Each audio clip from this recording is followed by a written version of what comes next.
Sasquatch, Ghost, Dogman, aliens, demons, shadow people, skinwalkers, even the Fae. Our universe is vast, dark, and wrought with infinite unexplained phenomena. We have tasked ourselves with assisting humanity in finding the keys to unlock the mysteries that abound in and around our world. What we intend to reveal behind the curtain of darkness may very well invoke those fears long tucked away in our memories. We will meet that fear head on as we strive to shine the light of understanding on these phenomena. The goal is to arm you with the power of knowledge to confront and even combat these entities. We welcome you to join us on our quest. We are Midwest Night Watchers.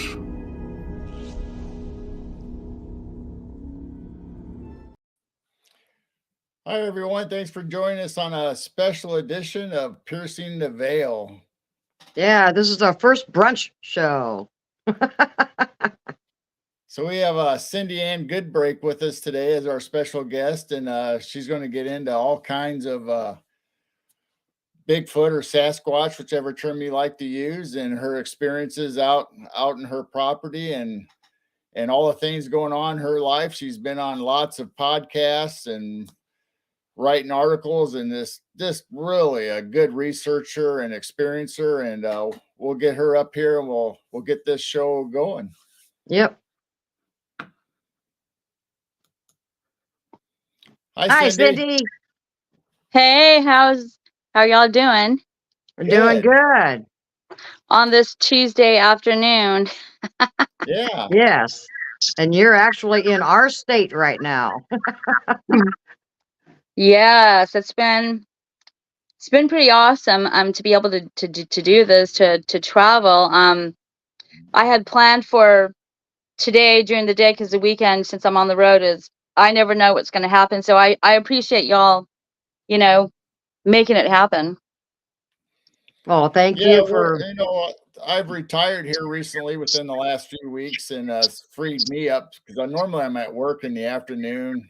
So we're able to do these shows anytime we want now. But we haven't really set a schedule other than our normal Wednesday late night and our Sunday evening show. So this is a new experience for us also.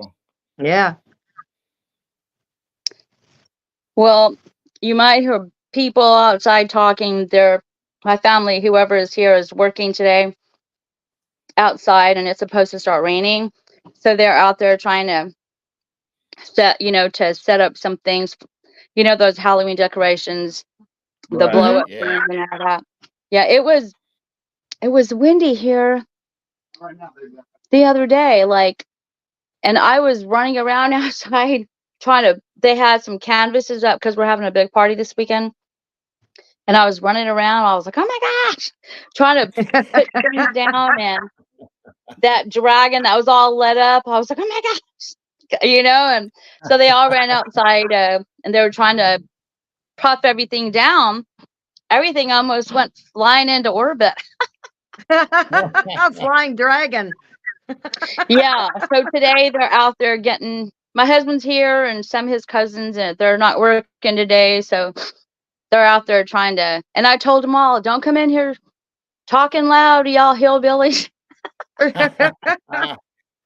Well, somebody might pop in here. So yeah, I told my husband, don't let nobody come in here. I need some peace and quiet. He's like, well, if they do, don't worry about it. We get interrupted by our animals. Oh, okay. Yeah, my dogs will hop on me and stuff like that. All righty. Well, I'm glad to be here. I'm glad you're here too.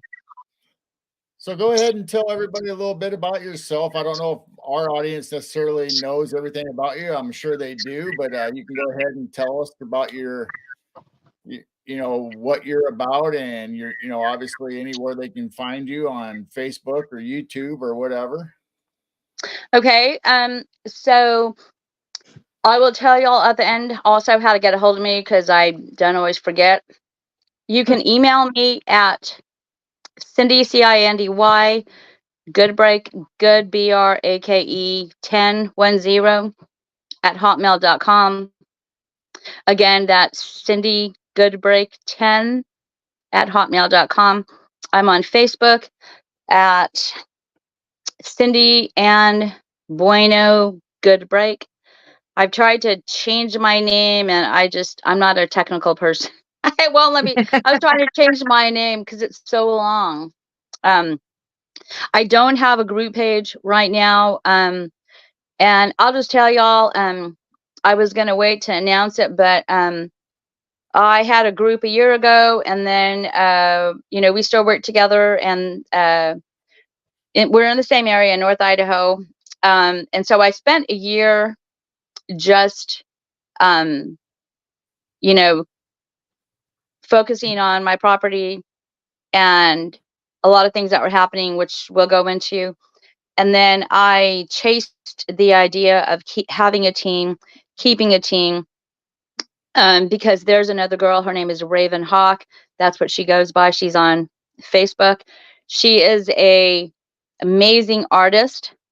And so me and her, we've been a team anyway. We just didn't make it official because I don't have a group page yet. That will be coming up, but we're just trying to figure out how I want to do this without, because I don't just push out content. I want it to be like real life stuff, like quality, and it's not all like, it's not practiced, I don't share anything all the time on Facebook anymore because not everyone on my followers, page, on my own Facebook page. So we have to build a page where I can let people know in the future. So that's the transition going on right now. So that's how to get a hold of me. And I was a child when I saw the Patty Gimlin film. And it never left me. And I was born in South Texas, and actually at the Texas border, in a town called Harlingen, Texas. And I was raised down there. And when I grew up, I never liked to camp out. Not that we did. My family didn't do things like that. But I just always had this thing about the woods. And in 1998, I started looking into the topic of Sasquatch. I am married. My husband is, he's retired from the military, and he's also a retired private investigator. I have two kids. Yeah, I have two kids, and they've grown up with this lifestyle, and so that's how I got into it. Basically, I started heavily researching in 1999 because I was living in East Texas by Lake Tawakoni, Terrell, Texas. I would go to Dallas to work every day, and my husband was active duty. In 2004, we got moved to North Idaho, and that was how we ended up in North Idaho. So I started out researching in 1999, basically. So when you bought your property, do you know anything was going on before you moved there?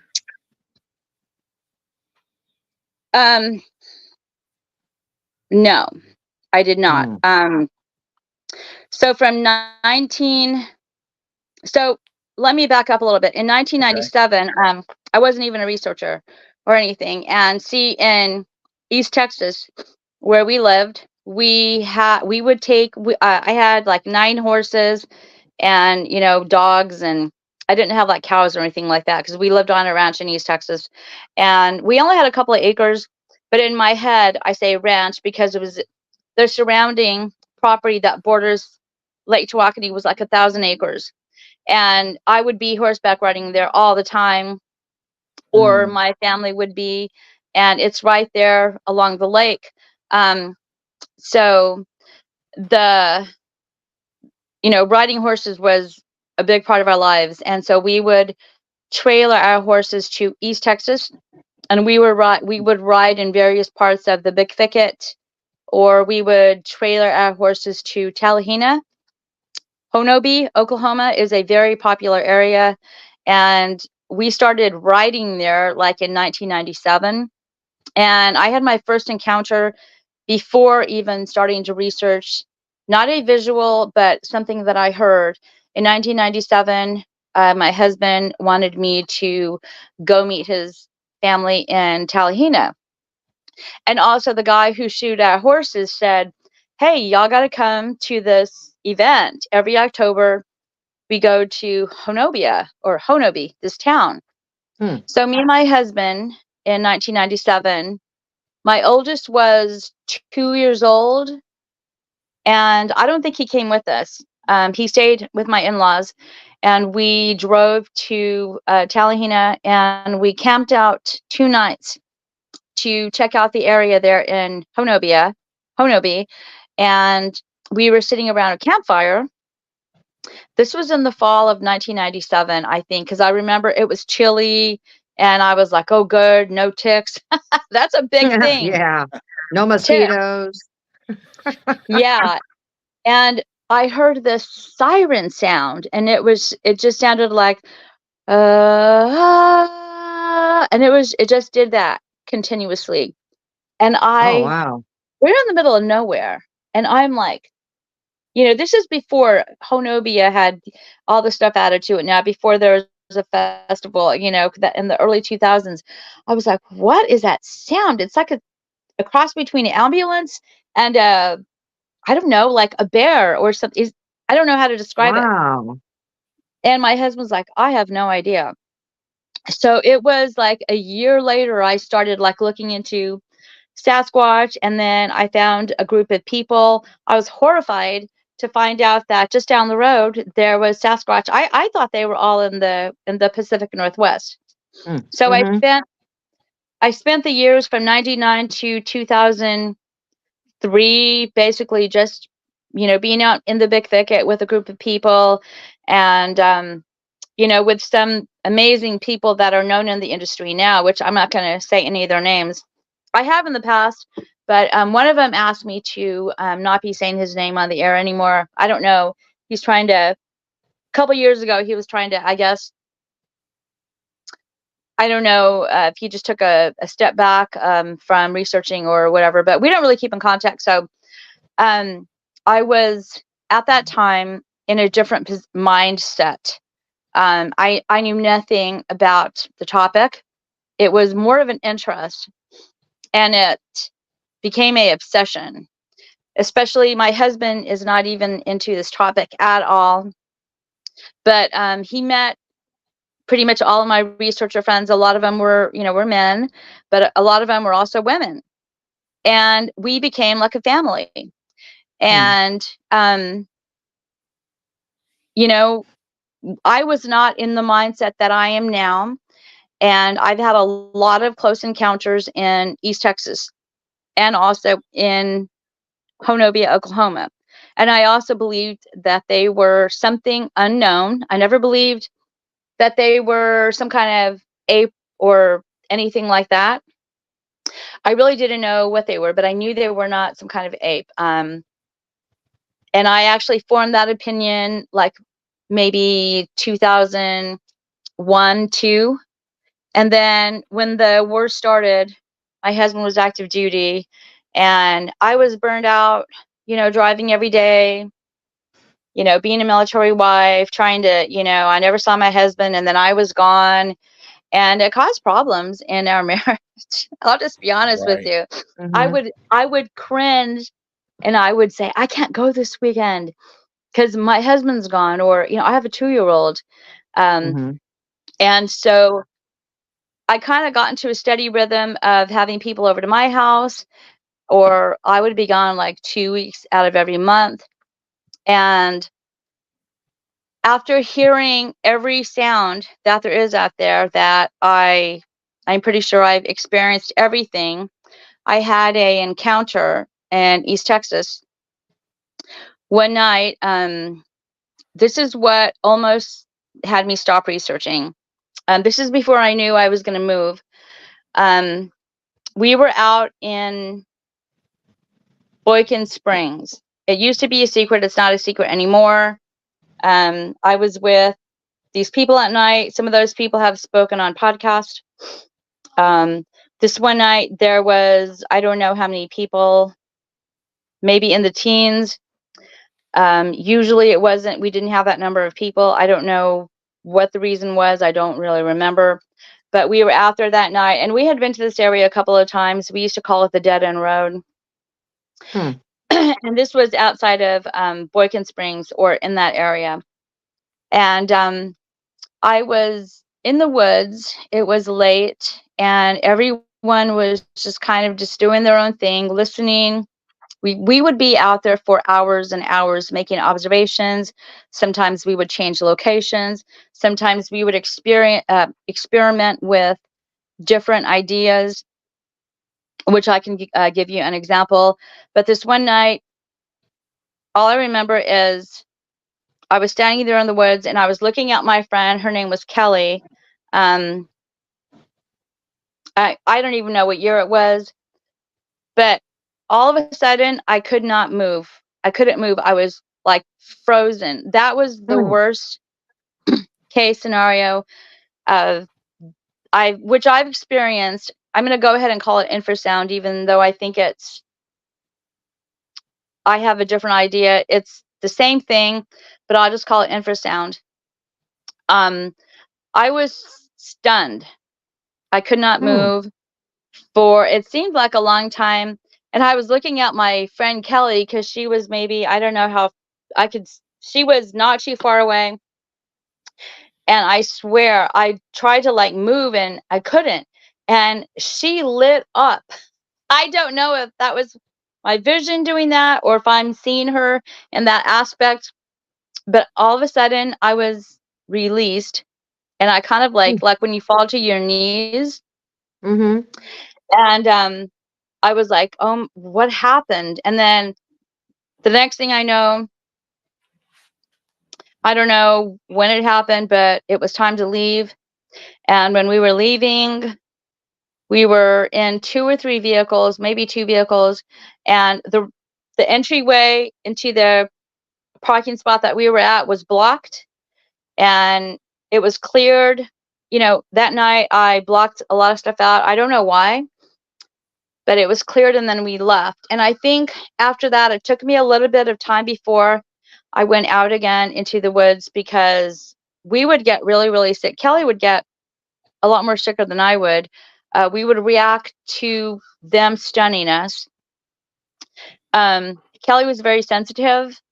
You know, all of us are sensitive as human beings. We all have that ability. It's if you tap into it or not, or what level you are at. And at that time, I didn't know what was happening to me. I know my friend who we researched with, he actually worked for NASA, and he understood about frequencies and you know, infrasound, and he could explain it to you really well. He's well known and respected today, and he explained it to us, you know, and he told us what we were experiencing. So that's all that I remember from that night. I know some of the other people. One of my friends, go ahead. I was just going to ask you, so looking back at that time when you were paralyzed, were you able to notice what was going on around you? Was there anything like, were animals standing still, or the breeze stop, or? Good question. It was very quiet, that I remember. And I couldn't move. I remember I was like going, what is happening? And I remember my eyeballs were doing something. I was like really straining. It was bad. And I was really sick like that next day. You know, my husband remembers that time, because I came home and I was really tired, and he's like, why do you go on these trips? you come home like zapped all the time. It was funny. He said, you come home zapped all the time. And then I would lay around, and then I would have to like struggle to get dressed to go to work. You know, I would have to, I Wow. lived out. Yeah. So I had to take a break. I think it was a very brief break because I researched, you know, even pregnant. I was 7 months out in Oklahoma pregnant, and I can't believe they let me come along because I was ready to, or it felt like I was ready to pop. So, Yeah, the thing um, with that infrasound or low EMF frequencies, that it affects your body so much that, I mean, your internal organs and everything. So, I mean, even people that experience earthquakes that are real sensitive to low EMFs, they start to get the stomach aches and the, you know, it just affects their body so much. oh wow, I had never heard of that. Yeah. So then when the war started, you know, things were getting a little tough with my husband's job because he was working in a place where some of the other military people, there's two of them, they were really doing some vulgar things and getting away with it. So things were a little stressful at that time. So I remember I was pregnant, and I was going out in the field, and then I was coming home. And then I found out that there was activity around my area, and I was like, oh heck no, I'm not even going to go out there because I didn't want to bring it to my home. Um, Mm. and so then when I found out we were going to move, we requested to move because I wanted to move. We both love Montana. We were trying to get to Montana, and they only had a North Idaho opening. So we were both, I stayed back, and he basically, when they released him, he got his position up in North Idaho, AGR, what they call Active Guard Reserve, and he was basically over the motor pool. And I had to stay back in Texas with our kids because I had a career I had to finish, and he had to find a place to live, and we had horses and all that. So I was done researching basically, and that was my background in Texas, even though I could talk to you for 2 hours just about things that have happened to me there and what started my platform of where I am today. The first thing I told him was, how are we going to get a house up there? Because I'm not going to be working. My company out of Dallas actually has offices in the Spokane, Washington area, which is an hour away from where I live. And they said I could have like 6 months to make up my mind if I wanted to transfer. So we were just trying just to get moved, and my husband, I said, listen, I do not want a house in the woods. He said, we can afford it, okay? I was like, okay, but listen, I don't want to live in the woods. Like, forget it. Well, he found a house in the woods, and so that's where I live. And it is beautiful. When we left and we came around Coeur d'Alene on I-90, and I saw the beautiful lake, I just Mm. knew something was, I was like, oh my gosh. And my husband would sit on our front porch and call me late at night. You know, there was a 2 hour difference, I think. He would call me, and he would just tell me the most fabulous stories from our porch. And he said, I'm sitting out on our porch. You know, he's trying to sell me, right? Like, oh, you're gonna love this house. And he was saying, because the house was being built. The outside was done, but the Mm. inside, it was just 2x4s, studs, and it wasn't completed. But they accepted our offer, and I just couldn't believe, because when my husband signed the paperwork, the real estate agent said, okay, there's an offer on this house for 60,000 more. And I guess Mm. she had to tell him, but she couldn't tell him till after the deal was done or something. And my husband was like, what? He's like, well, there's no time, because he was leaving to come get us. So he drove down to North Idaho, and the military had moved all of our stuff. And my youngest was 1 or 18 months. Justin was 18 months. And it was super crazy. My son had been in the hospital with RSV, and I was there. Thank God I had family to help me, because I would run to my office to train someone around the corner. My boss was a blessing. I had people that were helping me left and right, and then I'd run to the hospital, then I'd have to run home. And I just wanted to, I was just really tired, really stressed out.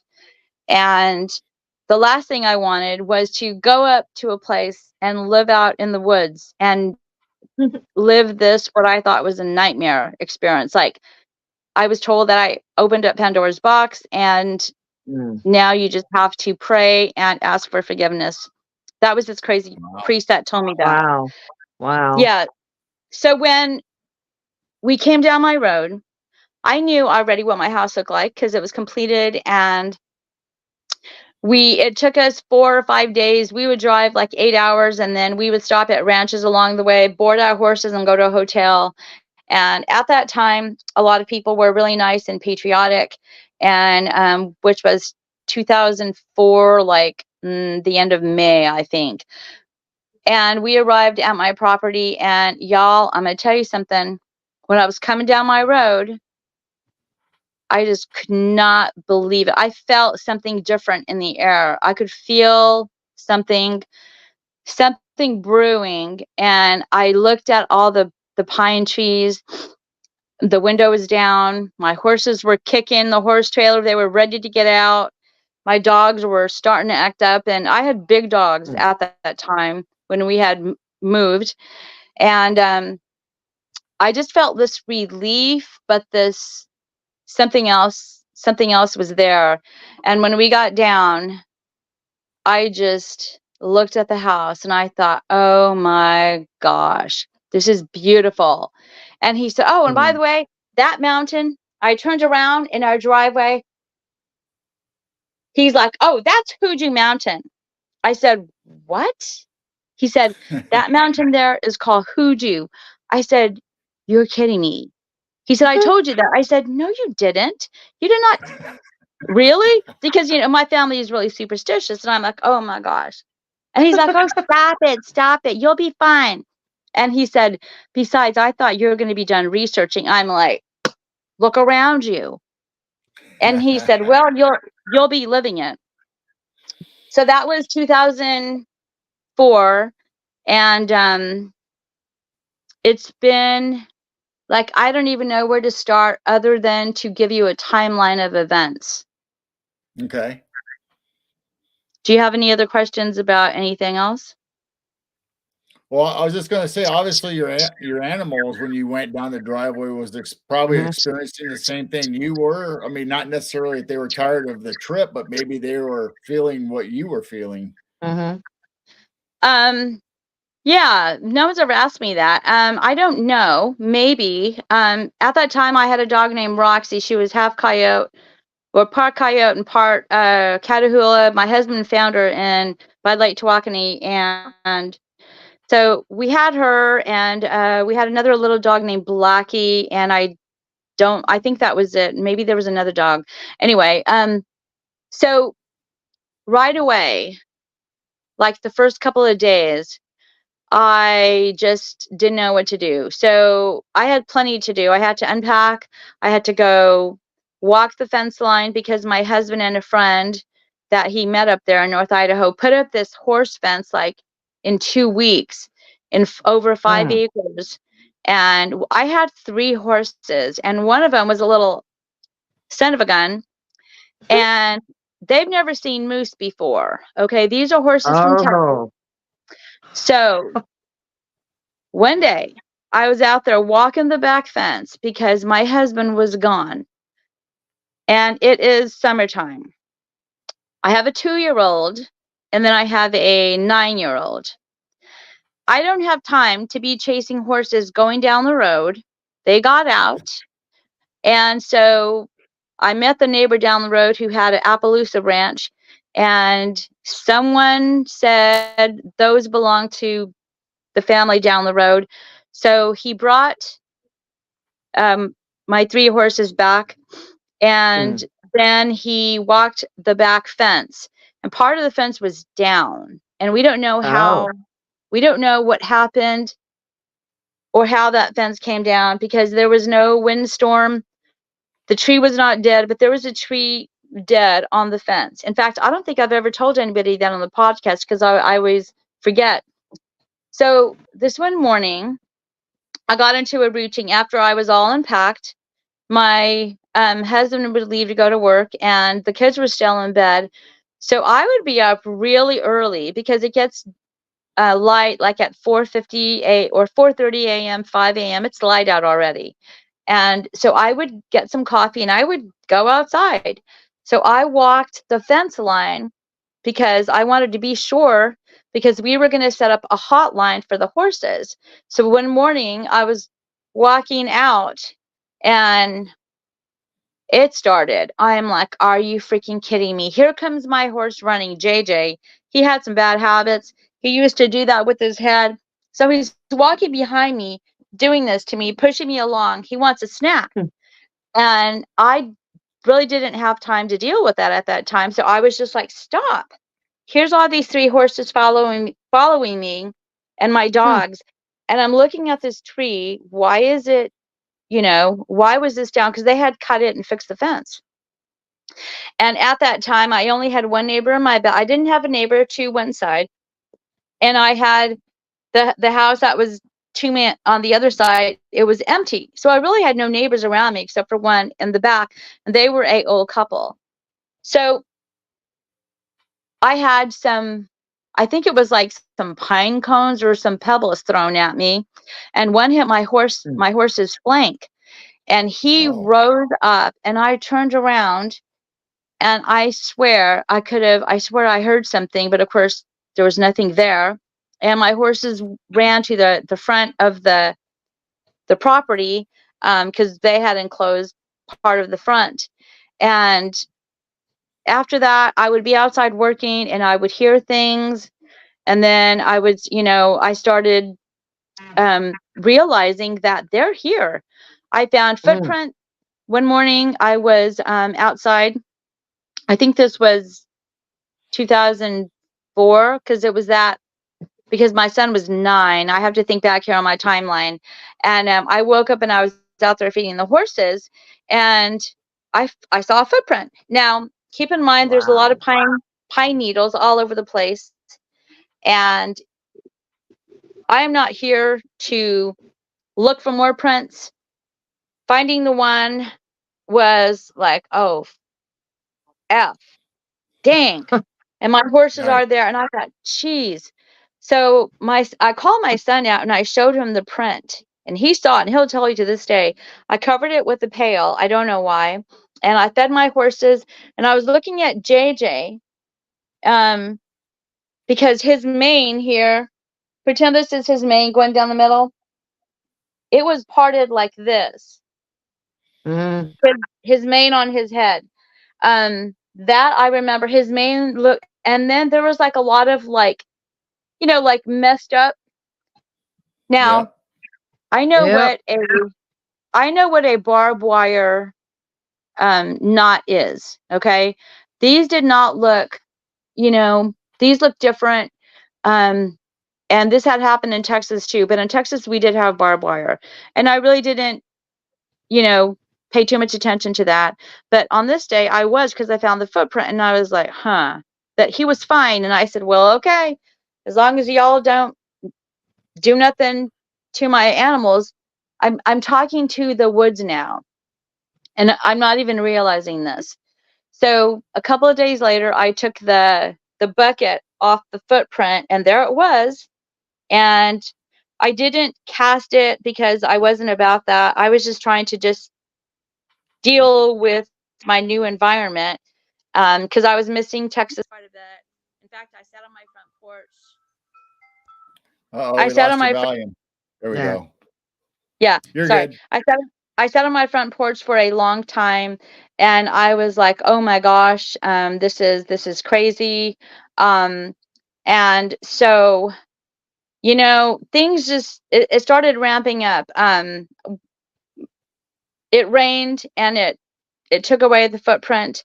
And then that October, I went up with my neighbor down the road, who I happened to tell her, yeah, I'm a Sasquatch, researcher, and I wanted to try something because me and a friend were horseback riding, and she was like, oh my gosh, those,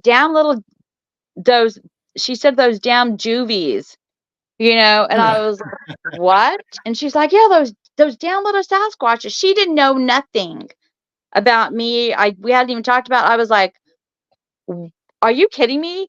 And I was like, I'm a researcher. See, she was a friend of her son, and my son went to school together. They were in, I think, 3rd or 4th grade.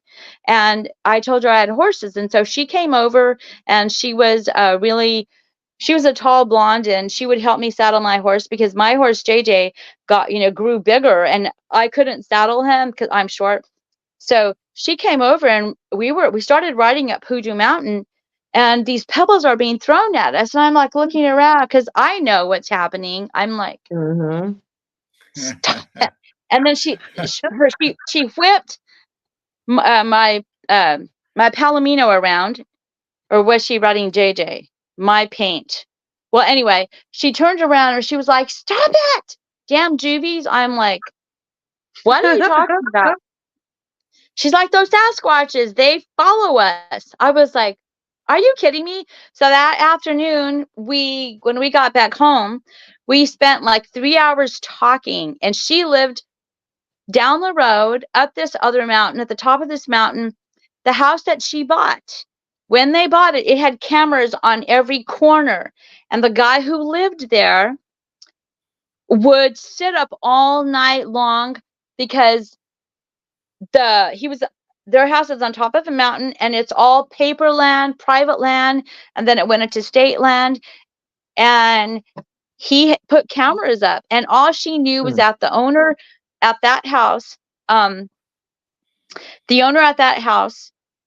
was recording these things, and that's all that they knew. So, and then she had told me some things that they experienced. So after that, we would talk about it, but it wasn't like a big deal. And so we would go out riding, and then we didn't have a lot of problems.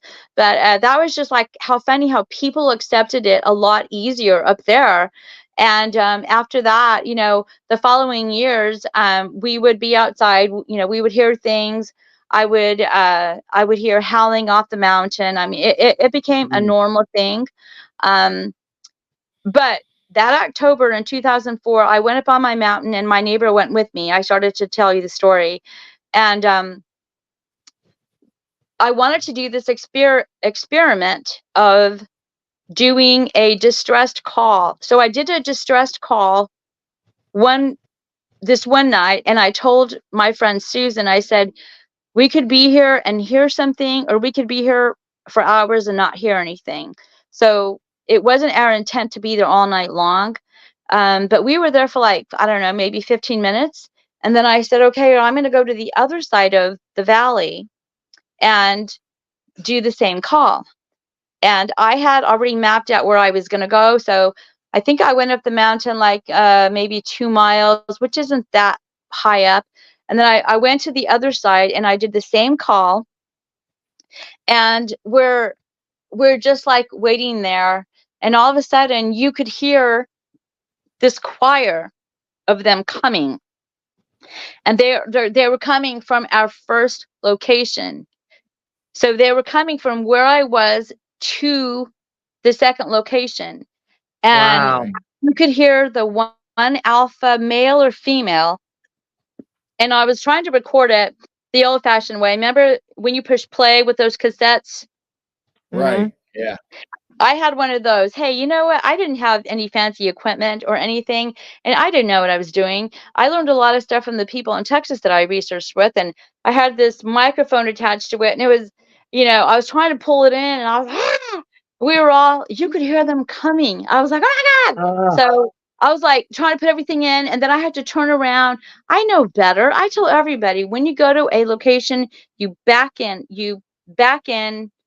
so you can exit out. So I was, ah! So we left there, and my friend was like, "Are you going home? Are they going to follow you home?"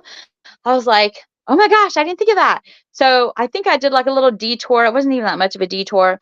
And we walked into our house, and my husband goes, "What are you guys doing?" I was like, "I just did this experiment." I was like, "Oh my gosh." So she was like, "That was crazy." And I was like, "Yeah, I know, but you have to be quiet, Susan," because she kept saying, "What was that? What was that?" And so the next morning when I woke up, there was these rocks on my front porch.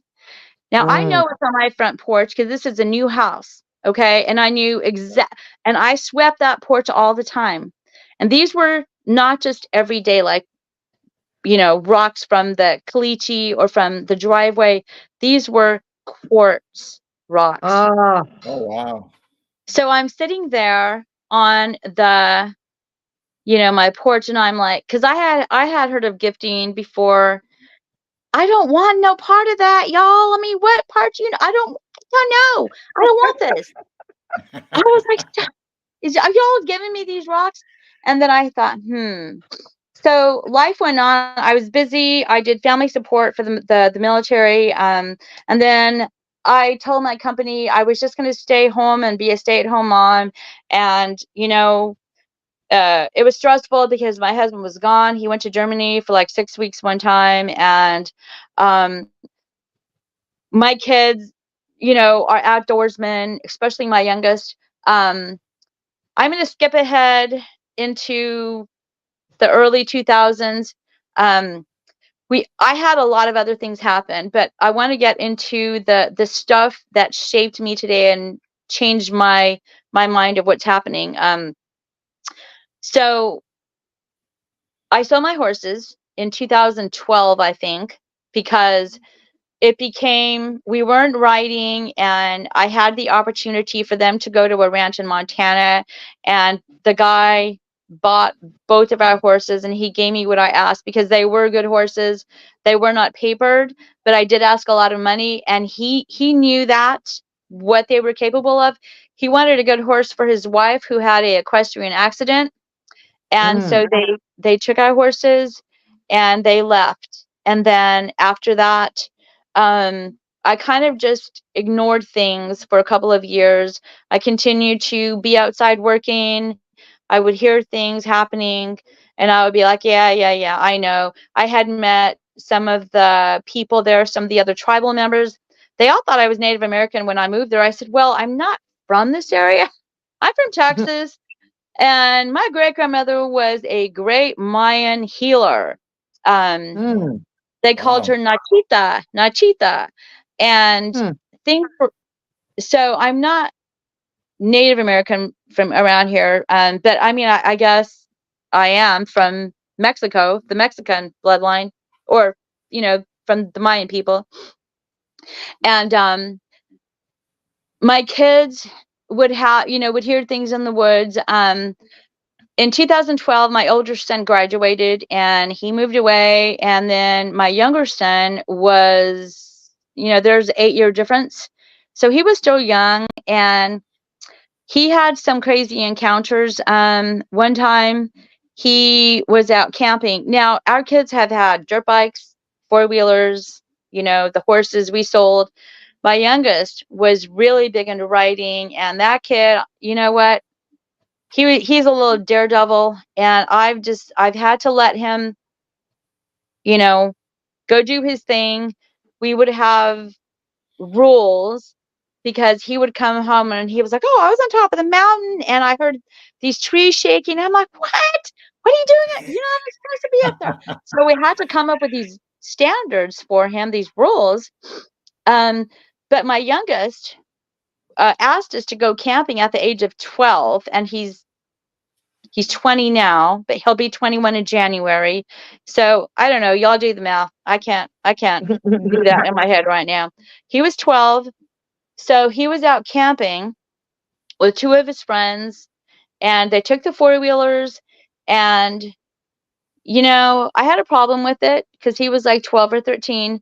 But, you know, my husband's like, oh, well, let him go. They'll be fine. We're just down the road. They can call us. I think we gave him a cell phone to use. I don't think he had his own cell phone. Anyway, so they heard something walking by Blanchard Lake. They were camping on private property, and I don't know what time it was. They heard something.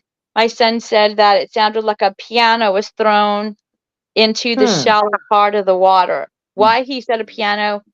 I think he was just trying to reference of something large. And then they just heard noises, and they turned on the four-wheeler lights until dawn when they died. And they didn't call us. And I said, why didn't you call us? We could have gone down there to pick you guys up. They were terrified, but they didn't come home. Why? I don't know. So then, you know, time went by, and he's 15. He's camping out by himself up on this one location where we knew if anything was going to happen. Yeah, we knew exactly where to go. So he was camping by himself. This friend was supposed to camp with him, but couldn't make it. So then he came home the next day, and he told us that something was walking bipedally up to his tent, but it shrieked at him. And I said, what did it sound like? And he said, a pterodactyl. I said, a pterodactyl. A pterodactyl. I was like, what? Wait a minute. That's not Sasquatch. He's like, Mama, I'm just telling you, that's what I heard. And then it circled and it left. And then again, he didn't pack up and come home. He was staying on state land, and I've taken people to this area, and it's really, it's just, I don't know. There's a feeling about this place, and he's had, you know, some other things happen.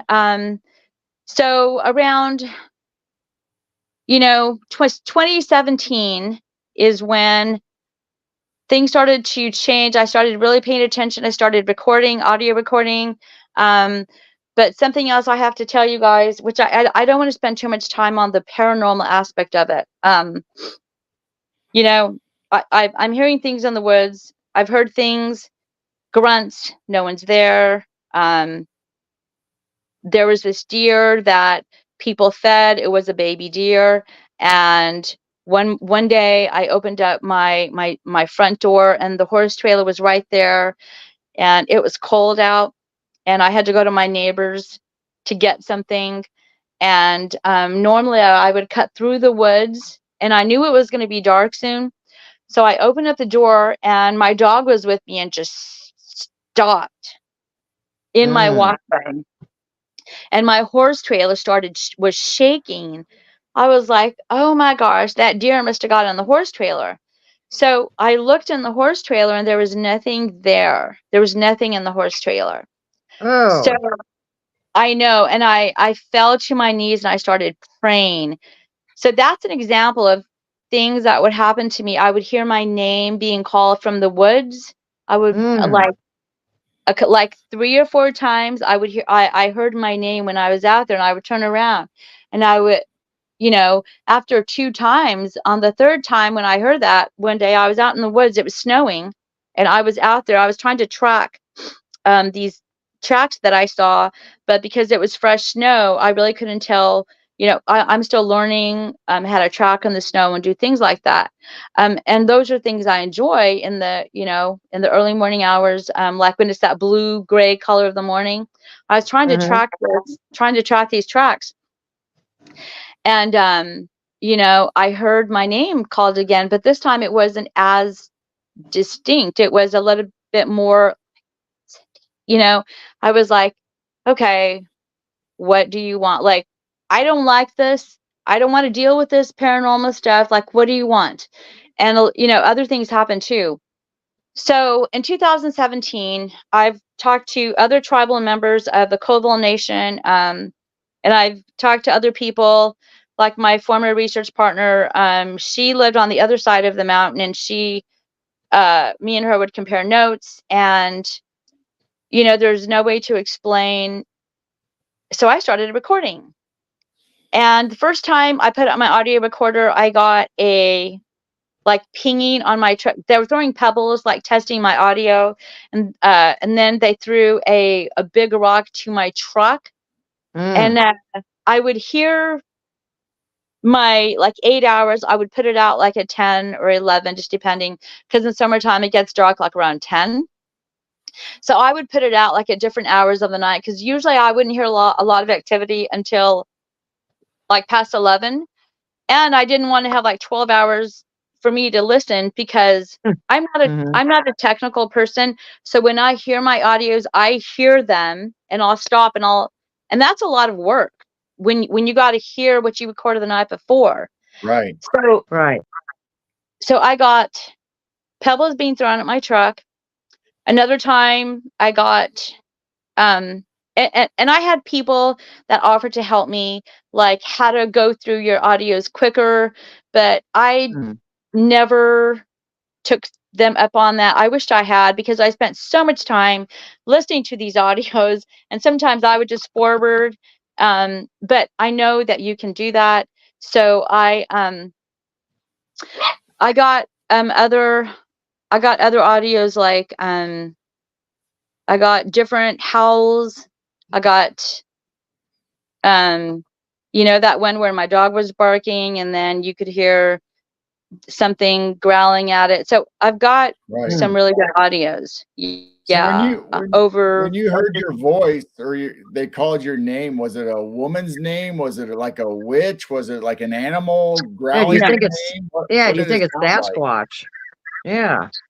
No. Oh no. It was, I don't know. It was just a elemental or a land spirit. It wasn't anything. Okay. Yeah. No, that was separate. So I started just, hey y'all, hold on. Hey honey, your dad tried to call me. Yes, can you go check on him, please? Okay, well, I just want to be sure everything's fine. Okay, sorry, y'all. That's all right. Don't worry about it. My father-in-law was trying to call me, and I was like, oh my God, because he's in the house and I'm in my RV. So we, so some of the audios, y'all, this is what bugs me. Like, if I can't see it, if I can't touch it, if I can't taste it, y'all know I ain't doing it. Okay. Ain't happening. So hey, I'm Hispanic. Okay. We believe in the La Chusa, La Llorona, all those, the La Chusa owl. Let's see. There's a legend that says the owl's going to come down, and if you're bad, it's going to get you. If you're bad children, they're going to come down and get you. Oh yeah, I don't know if that's a Mexican thing or a Texan legend. I don't know, but I don't need to. And then one day I got an audio of war chanting, literally, like some kind of ceremony, and it popped into my head. I could see it from a long time ago, whatever happened there in my woods. And I could see and I was like, I shut it out of my brain, and I didn't feel good inside. Like right now, I could feel how I felt that day, and I don't like it. It made me very sad. And I wanted no part of it.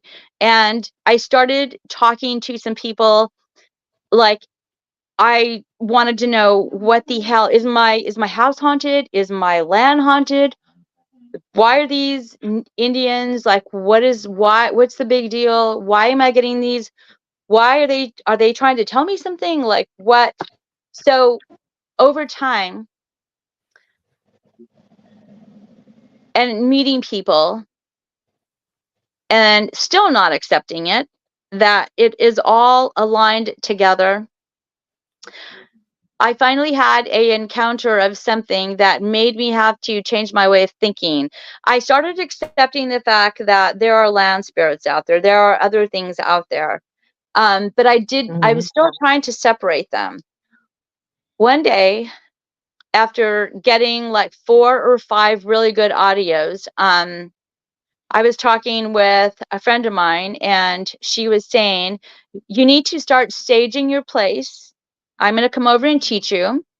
So she came over and she taught me how to walk my property, and she taught me how to stage. And of course, I said, oh my gosh, is this witchcraft? She said, again, going back to how I was raised, and she said, no, really? I was like, well, someone had said that you're a white witch, or you're a witch. She's like, no, stupid. I'm an Indian and I'm trying to teach you how to do something. She's really funny. She's really funny. I love her to death. And so I learned how to set my boundaries, how to be in control of my own land. I learned how to accept the fact that everything goes together. And all of a sudden, they weren't giving me any more audios. They started draining my batteries. They started, I learned from my friends that you need to respect them. Okay, whether they're good or bad, you need to respect them, because there are different types out there. And what you have here is amazing. She said, what you have here, they are more of, they're trying to connect with you, but you have to figure out what you want. Okay, like, it might take you some time, and that's fine, but there is no rush to this. But they're trying to connect with you because they know who you are. They know what your intent is. They know what is in your heart. And they know too that your husband, doesn't like this topic. And they know that. And I said, like, they're trying to connect with me. And she's like, yes. And so then I started to learn about intent, respect, and we started talking about how there are land spirits out there, and there was just so much to learn. I learned how to stage my place, how to state my intent. You always ask, like, we had to clear 2 acres off to build a shop, and I didn't ask. And one day we had cleared 2 acres, and then they had delivered some materials for our shop, and I put out my audio. Now they were not giving me any more audios. Okay, I got an audio, and they had delivered the metal for my shop. Right. And it was 2017. Yeah, that's right.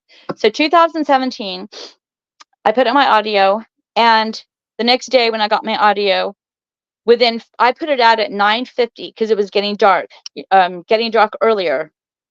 And let's see, I put it out either at 8:50 or 9:50. Anyway, I put it out, and the next morning I heard my audio, and you could hear the metal, which was 25 feet long. We're talking the metal on the side of the shop before it's cut up. They deliver it on those 18-wheelers. And the guy, because my road is so narrow, he had a hard time backing up, and putting it where he had to put it, because he couldn't back down because there's so many woods there, and he could only go forward and backward so much. So where it was, you could hear at my audio, bam, bam, bam, 3 times. There is, oh my, 4 men could not have stood on each end and done that. And then I heard a chimp sound from the woods across the street. Now, right away, I got into my head, they were pissed. So I walked outside that next day, and I walked out there where all the material was at, and I said, I'm sorry, I did not ask you, but this is what we're doing. And I just talked to them, to the woods. I didn't see anything or hear anything. I just stated my intent. I apologized, and I said, we need to clear clear off some more land, and I just apologized. And I said, so please don't stop scaring me. So after that, that was that. And then I got a dog. When they were building the shop, we had a little white and black dog, and it was my son's dog. And he was run over accidentally by some of the big equipment, and he was killed. Oh. So my son was just devastated, and I think he was 14 at the time, and he already had one or two crazy encounters. And we got my lab, okay, because this was 2017. And so my husband had to build a fence because Gunner was maybe under a year old, and he would be taking off. And I've never had a dog that takes off. All of our dogs hang around our house, our property. So now we have this dog that is taking off, and he's a problem. I've never had a lab before. So they put 1 acre in of a fence, and the fence ran all the way down to the ditch, which goes into the road. Our road is semi-private, and it is like a logging road would be the best way to describe it. Mm-hmm. And so in 2018, we had some crazy things happen. But I forgot to tell you what happened in May of 2017. So I apologize. I'm going to go back. Before we put up the fence, before I got Gunner, it was May of 2017. And I had already come to the point of accepting that something was going on. Things were different. I wasn't shocked anymore when I was getting some like spirits or chanting, like another audio was chanting, and I would be like, oh, okay, well that's all fine and dandy, and y'all can do your thing out there, that's fine, but just like, I don't want any part of it. Like, I was very clear about that. Now, I got a question about the chanting. Yes. Mm-hmm. So do you feel that was from ancestors, the tribe that's in your local area? Was your land, you think, a sacred land before you moved there, and that's why they're upset? Hey, is that worse with or without it on? I mean, good. better. It's not too bright in the back. Yeah, you're good. Yeah, you're Especially good. when you lean closer to the camera, you're better. Okay, so that was I can tell you right now that chanting was from like way back in the day, like like back like centuries ago, like a long time ago. Okay. Like very, very, very old, like even before the pioneer days, just old stuff. And it just sounded like a war party, like a celebration. But and don't ask me how I know that. I don't even know how to prove that to you, or that's just my opinion, I guess. And you can believe me or not, I guess. I don't know how else to. So in May of 2017, we had a toy hauler, not this one, it was another one. And we were going to take our dirt bikes and four-wheelers and go up north. And I worked at that time Mondays and Fridays, and I would come home late. And I've told this on other podcasts. It was a Monday night. It was a Monday before Memorial Monday, I guess. This is how I remember. And I came home on a Monday night, and it was like 11:15. And my neighbor had built a house there like in 2010 or 2011, because that set of woods, it was completely empty. And so now my neighbor has been there, I guess maybe 6 or 7 years. He sent me a text, but I didn't read it. So I would come home late at night, and I would unwind a little bit, and then I'd go to bed. So my husband was already in bed, and so was my younger son. My older son was already out of the house by 2013. So on this one night, my neighbor texted me, and I just went to bed. The following morning on Tuesday, my husband was getting ready to go to work. He retired in 2008, I think, from the military. And so now he's a private investigator. So he was looking at me eating his cereal or whatever he was eating. And he looked at me and I was like, what? And he's like, Uh-oh. We seem to have lost her. She'll be back in a second. last night. I'm like, There she is. what? Yeah. And he knows better. He knows better than to start this topic with me. He said, yeah, something slapped the house. I was like, what time? Yeah, I'm already like off. And he's like, I don't know, maybe half an hour, maybe 10-15, which to me is early, but everyone's in bed. I was like, slapped, hit. He's like, slapped, hit, whatever. And I said, really? And he said he got his rifle. You know, we always have a loaded rifle around all the time, or a pistol or whatever. And he went and he checked. He opened up our sliding glass door, because you have to come down a long hallway, then you come to the kitchen, and then you're looking at our backwoods, and we have a sliding glass door and then a porch. And he looked back there to where we were sleeping on the left side of the house, which it would have been around, but it's super dark and there's nothing there. And we always look at our animals for any kind of response. He looked down, the animals were fine. Okay. So he went back to bed. He's not too worried about it, you know? So I ran outside of my bedroom window, or on the other side of the house where I suspected something could have happened. And I was looking, and then I came back around to the front of my house and I saw handprints on my house. Oh. There was, and I have photos of them. There was like the palm print and like the tip of the, like just the tip of the fingers and the palm. It had slapped the house in like almost at the ceiling, and then there was like a smaller print. So I don't know if it was just the palm, because it wasn't as distinct. There was one really good one, then there was one it kind of, then I think there was another one, and I was like, oh, and I ran in the house and I said, there's handprints. And he's like, okay. I'm like, there's handprints on the freaking house. Like, do you understand what this means? They slapped the house. And he's like, okay, well, they didn't hurt anything. I was like, no, this is not okay. And then I was like, oh, shoot, my neighbor texted. So I looked at my phone, and my neighbor around midnight said, hey, heads up, there is something outside.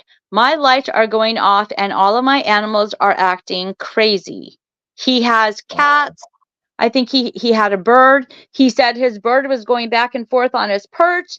And he said, I don't think it's a deer or something like that, because my animals are disturbed.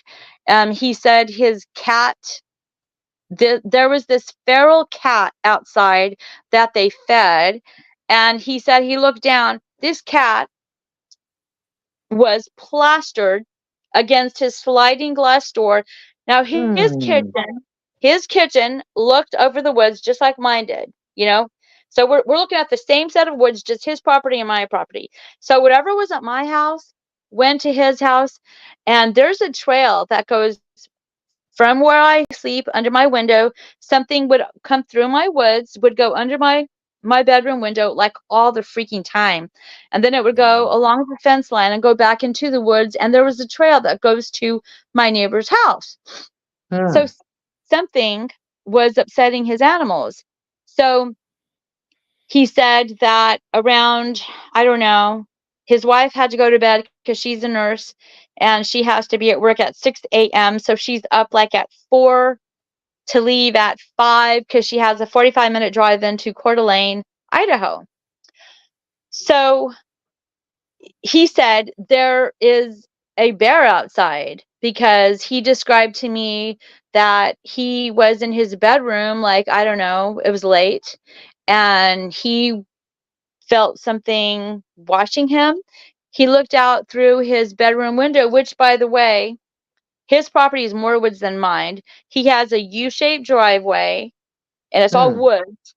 And his bedroom is on the left side of the house. So he's looking at his driveway where it does a U like that. He said he looked outside and he saw something standing on 2 legs. And he said it had pointy ears. I'm like, Oh, my. that okay, sounds like a dog man. Yeah. And he said, so I think that there's a bear out there. And I'm telling this to my husband, and he's like, okay, well, I'll see you later. I'm like, where are you going? He's like, I'm going to work. I'm like, no, you're not. You're not leaving me here with, and he's like, go talk to my neighbor. I was like, are you crazy? No, like this is, and he's like, Cindy, you'll be fine. If they haven't kidnapped you now, they're not, like, I think you're fine. And I said, you're really going to leave me here? And he's like, Cindy, if they kidnap you and take you away, if they want to take over the payments, they can have you. And I'm like, that's not funny. And he's like, oh my God, just calm down. And he left. I couldn't believe it. I was sitting at the table. I was so mad. I was sitting at the table. My kitchen nice table. knowing you. I was like, okay, he's right. And I called my friend who's a realtor, and I said, hey, how much can I get for my house? And he's like, why? And I told him I had worked myself up now, because I took my dog and I got the rifle and I walked outside and I looked at the handprints again, and I went inside and I got some cleaner and I started spraying it and I started trying to rub it down, and it was oily. And I get asked all the time, did I see a white residue on there? I don't remember. I don't know. All I know is I don't want these handprints here. I ain't staying here. I'm moving. Okay, this is before I know now what I know and what my mindset was. So my neighbor, my realtor, we got off the phone, and he said, Cindy, I think you'll be okay. He also is a Sasquatcher enthusiast. And then I talked with a friend of mine in the South, another popular person. A lot of people know who he is. And he just kind of said, I think you'll be fine. And then my husband came home from work, and he heard me talking to my friend about selling my house. And he's like, where are we going to move to? We're not moving to the city. Where do you want to go? I said, how about we just stay here in town and find 5 acres and no woods? Like, I don't care if the woods are like over there and state land. Not like, one tree. I don't want like nothing. He's like, if we have to sell this house, you're going to be done. Like, that's it. I don't want to hear about Sasquatch, Bigfoot, whatever the hell you call it. Like, that's it. And that was not okay with me. And he meant it. You know, we're talking about a military guy here, y'all. Okay. Cause I've told the story before, and people would get mad at my husband. Well, he can't tell you what to do. Oh yeah, he can. He's the boss. He's the boss man. I tell him, you're the boss. You tell me what to do and I'll do it. Like a joke, but he was right. He was right. And, I just took a breath, and then, life went back to normal, and I started recording and paying. I really had a desire to know more. And so then that September came, that when we were building the shop, but I just told you all that story. Then we got Gunner, then we had to build the fence. And then in 2018, we had Gunner 6 months. Something that I started to do was, anytime we got a new animal, I would go out into the woods, and I said, this is my new pet. This is Gunner. He is part of the family. Do not touch him. But I don't think I did that. So in March of 2018, my younger son, it was spring break, and our school district is the end of March into April, and it's still very cold. So my son had some friends over, and they were staying in our toy hauler out there, and I was watching TV, and it was like 12:30 a.m. and I checked on the kids. I put my audio out. My front door has a doggy door in it, and so now I have a white dog. I have Gunner. I have a Malamute. She was my baby. I called her Star, and then I have a Australian Shepherd. So I've got 3 pretty big dogs. And on this one night, I checked on the kids and I said, "Hey, if y'all don't be running in and out of the house because I'm going to bed." And I forgot to close the doggy door. I put out my audio. The next morning when I woke up, I was hearing my audio. Within 5 minutes, I could hear my dog barking, Gunner. And at first I thought it sounded far away. And I thought it was the neighbor's dog. And he's barking, barking, barking. And then I hear a roar. And it was bad. It was deep, and it roared like 3 or 4 times, and he's barking the whole time. And then when I realized it's my dog, I'm like, oh, hell no. I was mad. So I walked outside of the fence, and I walked all the way to the road on the other side of the fence. Now, across the street is 10 acres, then it goes up the mountain. And I mean, it's super wooded too, and I've gotten a lot of activity from across the street as well. But because where my house sits and how noise bounces off, you know what I mean? There's also a power line at the bottom of the mountain. So that's how I get, that's like a attractant for the Sasquatches. Yeah. So I walked to where Gunner was barking, which was the corner of my property, and something had peeled back the fence from the outside. And Gunner had dug a big hole. He had dug a big hole, and I turned around and I looked across the street and I said, "This is not okay." I said something. And then I walked back inside, and then I felt better because I took Gunner back outside and I tried to take him to the woods. He was not having none of it. And he stopped at the tree line, and I had taken off that collar. We had a collar on him that will beep. It's invisible.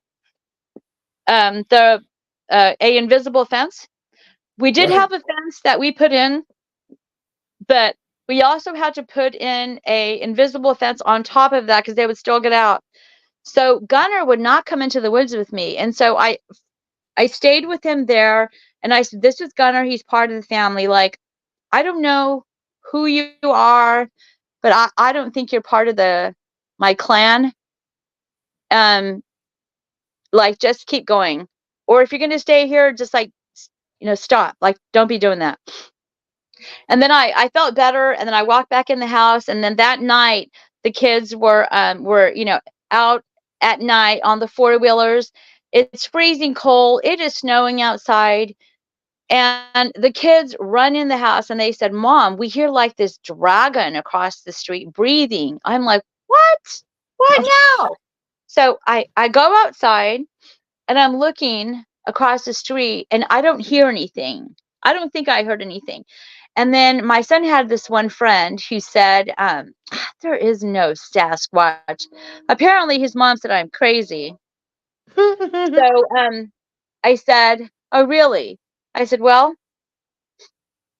maybe you need to have a little bit more, a little bit more respect." And he kind of just like rolled his eyes. And I said, "Okay, well, y'all want to hear something?" And my son said, "Don't do it." I said, "I'm going to do it." And I made a call. I don't make calls anymore. 1, I don't believe in it. 2, you don't know what you're saying. But I said, "Give me something." And I made my traditional call that I hadn't done in years. In fact, I probably sounded like a sick owl. And we got something back. We got something back. Wow. You could hear a across the street, and I was like, "Oh." And he's like, "What the hell was that?" I said, okay. Oh, it's I said, nothing. okay, sorry. I said, all right, I'm not going to do that no more. And I said, you guys, no more four-wheelers. Whatever is across the street will stay there. It's going to be on its way tomorrow. So just, you guys can't ride your four-wheelers anymore. Well, that night, my son's friend didn't want to sleep in the RV. He wanted to come in the house. So he called his mom, and his mom came and picked him up. And his mom, I was waiting for her to tell me off because of scaring her son, but I never heard a word about it. And after that, he respected. He didn't make fun of the topic anymore. So that was that crazy audio that I sent y'all. And then in 2018, I think I had some other things happen. I have a lot more stories. And I'm trying to think here on my timeline basis. So I'm trying to think if it was 2018 or 2019. I was outside. So now I'm accepting the fact that something is not normal here. You know, I had people over at my house. We had a campfire. They could hear grunts outside, and there was nothing there. And I was like, yeah, they're there. You just can't see them. So I'm already saying that they're hiding, or cloaking or whatever. I don't like that word, but I'll just say it for the reference of the show. One morning, and for some reason I'm brain dead on the date of this, I was outside and I had my big dog with me. And there's this plant, I forgot what it's called, but the moose love it. And I'm trying to think what time of year it was. Anyway, I was outside and my dog was going through this plant and she kept stopping and her hair kind of like rose up a little bit. And I was like, so I got my phone and I started panning and I started videoing, and then I just stopped and I was looking and it was like this was my moment of truth. I mean, and this is why I have no problem telling people, because this was the moment of truth for me when I came around 180% of just accepting it. There in front of me, through my camera, I could see it changing and pixelating, and then it stopped, and I kept my phone so still there in front of me in predator mode. Like if you see the movie Predator, and Right. you can see it sneaking through the woods. You can see it transparent, but you can see it there. So when I say predator mode, if you have seen the movie Predator, like that, I saw the back of I get the chills every time I tell this. I saw a Sasquatch sitting there. I saw the back part of it. It was probably not even 10 feet in front of me. And my dog is right there. She's fine. She's sniffing. She's not afraid. I will never forget that moment. And I put my phone down. I went, okay. I put my phone back. And it took a little bit of doing this. And then I saw it. And I tried to stay like this. And I turned like this a little bit. And I could see this side of his head. He was chewing on something. And then he stopped and kind of, I didn't even see him get up. The next thing I know, he's standing up, and in 2 strides, he was gone. Wow. And I didn't see him leave into the horizon like that, State.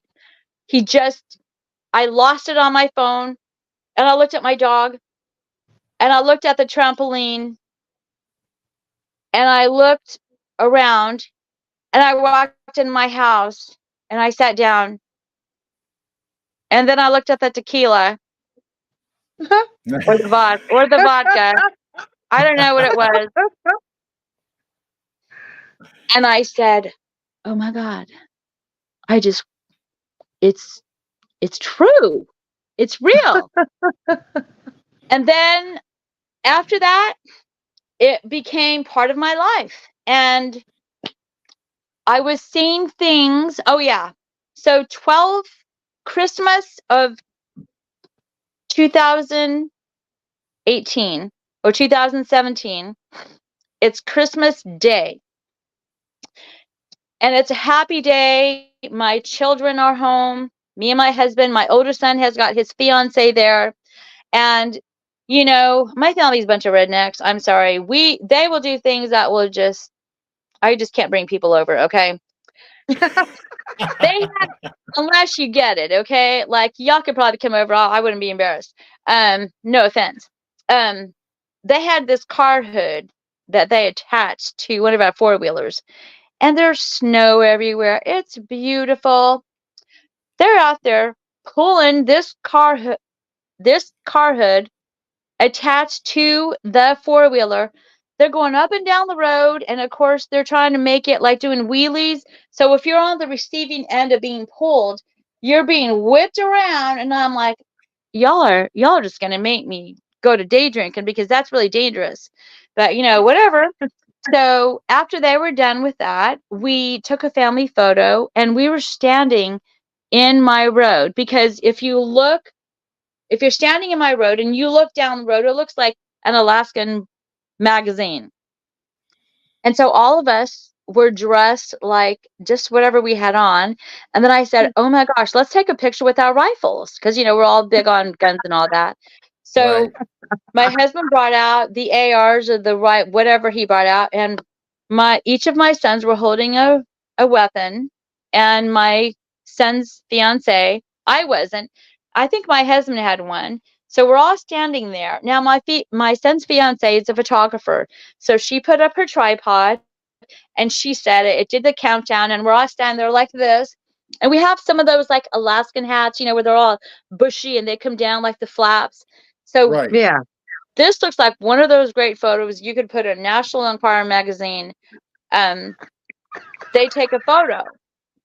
And I just love this photo. I'm putting it on Facebook, and then a friend of mine says, hey, do you see all those things in the photo? I'm like, what are you talking about? She's like, do you not see what's above your head? I'm like, no. Oh my. What are you talking about?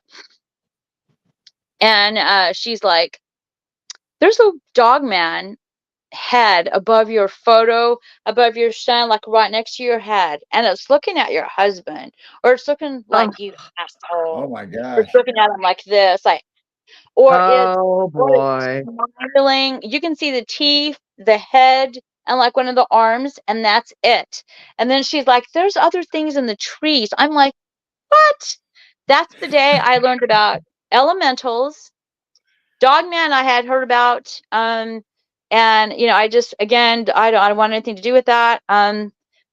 So I looked at the photo, I blew it up, I zoomed in, I did not see anything. And then after I had that experience in my yard where I saw the Sasquatch in predator mode, it was after that I just went, oh, okay. This is where we're at. This is a road we're going to go down. And I'm the kind of person to where I am not ashamed of telling you what I learned. Whether you're ready to, like, I'm here to teach. And so I was telling people about this with an open mind and open heart. And then I remember one day I was outside and I was just feeling this feeling of like acceptance, of love, unconditional love. And it's I don't know where that was coming from. So I'm rising a little bit higher in my ascension of what I believe in, what I'm accepting to be true. One day I looked at that family photo and I could see everything she was telling me. And after that, Wow. I would go out into my woods. And so now it's no big deal. I'll go out into my woods and I'll start panning, or I'll hear something, I'll grab my phone and, you know, or if I'm doing a report or if someone calls me and I'll go investigate something and I'm taking photos, I am seeing things in these photos. Okay. So So that's how I changed from being flesh and blood only, from having things happen to me in Texas, to living on my property, experiencing everything, my family experiencing everything. And I've had a lot of other things happen. I'm looking at the time. So I have changed my way of thinking.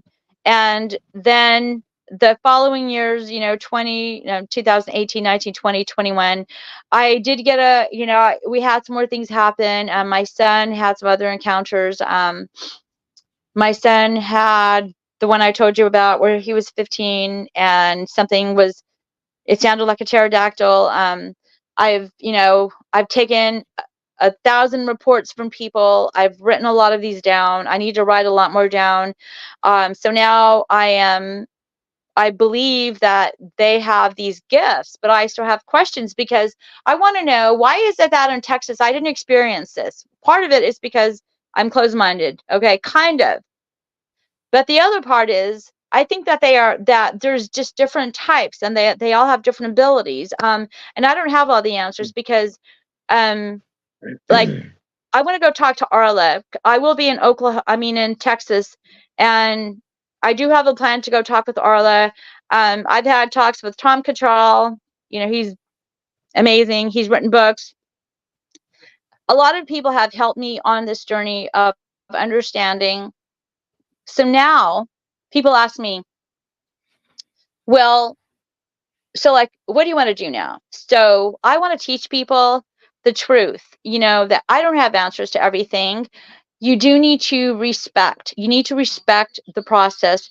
You need to respect, I don't care if you believe that they're flesh and blood or if you don't, because if you don't respect them and you go out into the woods for the wrong reasons with the wrong intent, it's not going to be good for you. If you go in pissed off, if you go in, I want to go kill one, or you're going to have that kind of reaction. If you, but at the same time, I can't sit here and judge anybody because I know what it's like to be in that environment. I know. Plus, I know our family. Have you heard of the siege of Honobia? No. Okay. So in Honobi, Oklahoma, there's a story. It's called the Siege of Honobi. Okay. It's a family. I have family in the area. Now they know this other family that had some bad encounters with the Sasquatch in the area. And they were coming to the house, scaring the family, growling at them, and it was not good. Like, they really wanted to hurt them. So they shot and killed one, basically. They shot and killed one, and there's a story. You can go hear it on Sasquatch Chronicles. Wes Garner tells the story. And that's the best way to tell someone if they want to know what happened there. So my family knew this family of this story. And that's a perfect example of a very bad encounter with the Sasquatch. Like, if that happened to me, I would have that mindset. So it's hard for me to judge people, because even where I live, there are different, there's different types as well. There are some that don't want to have anything to do with people. They want to be left alone. And if they, like, this one hunter called me. He was up at Priest Lake. He had a very scary encounter. Me personally, I told him, he said he was just up there hunting in a very remote part of the Selkirk Mountains, and he saw this Sasquatch, and it was right there in front of him. And he said it had demon-like eyes, and he just ran out of there. He ran out of there, and I actually got this report because my friend was working in Tractor Supply in Priest River, and she said, "Can I help you?" to this guy. And he was like, "I'm so sorry. I just got to sit down." And then he told her what happened to him. And she's like, "I have a friend." And she gave him my number, and he called me, and I sat down. I had to sit down with him. And I said, "Listen, I don't know what happened to you. I don't know what his intent was. I don't know. But I go to that area all the time. And I don't know. Like, I don't even know how to explain that area because that has never happened to me. I've had things happen to me up there at Priest Lake. So just him telling me his story helped him out quite a bit. So that is what I want to do. I want to continue living my life with my clan. I want to go to the next level, which I haven't gotten yet, of communicating with them. I want to trust them. I want them to trust me, which means I cannot do anything to hurt that trust. Okay? Right. So, in 2021, I got to film with the Travel Channel in a round table discussion at Priest Lake. And it was a fun experience. But everything I said, they only showed me sitting there. They did not share anything that I talked about. The producer, yes, because I told the producer no, they wanted to come to my house, or he expressed an interest. Let me put it to you that way. And I asked the Sasquatch, and the feeling I got was a no. So I said, no, sorry, you can't come over. I've worked too hard. I can't, and he's like, that's how he knew I was real. I'm not here trying to make a buck or any of that. I'm here to respect. And I went into a discussion with him about how we research, how I research. And like, for example, if I want to cast something, I will cast it for myself. I'm not going to sit here and sell it. I'm not going to exploit them. If I talk about them, I'm going to talk about the truth of what I experience. And so, and that's what I've been doing. And so, and I'm lucky that I've had people I could work with, some amazing people. So I formed a team in 2022 in March. And, you know, again, the other person that I was involved with, amazing, amazing woman. She's also Native American. She also lives in the area. So she herself experienced a lot of the same things, the audios, the sounds. And so me and her did some work for like officially as a team. But you know, as time went on, you know, life happens, and you know, I've got my things going on. My father was diagnosed with cancer in 2022, and my partner also had things she was going through. And you know, I don't know what happened. I had to go to Texas in February, and you know, I came back, and after talking with some of my other friends, they still want me to keep the team going, and that's so that's what I'm working on right now. But in 2022, when I had my team and other people came to my property, I was told to clean the land. Okay. Spiritually? And yes. And so Yeah. I don't know, like, I know how to sage, but you know, I got into drumming. I got into sound healing. I'm learning all about that. Okay. And that's the quickest way I guess I can tell you without explaining all that. And so I am learning about being happy and how to raise yourself up to a higher frequency, because when you are happier, you are more in control, better than reacting to something. How you behave, the way you think, the people you hang out with, your mindset is just that. It is so important to have that mindset. But we're human beings. Like, things happen. We're going to be mad. We're going to be sad. We're going to go up and down and experience life. I'm going to tell you what the secret is. The secret is learning how to rise up again from any turmoil or anything that you experience that is tragic in your life, it is how you rise up and what your mindset is going to be, because you're always going to be like this. But when I am up here, when I am up here, you know, like once you know what I know, it's easier to try to just take the high road, you know, because life is life. And last year I had people come over that had Tibetan sound bowls.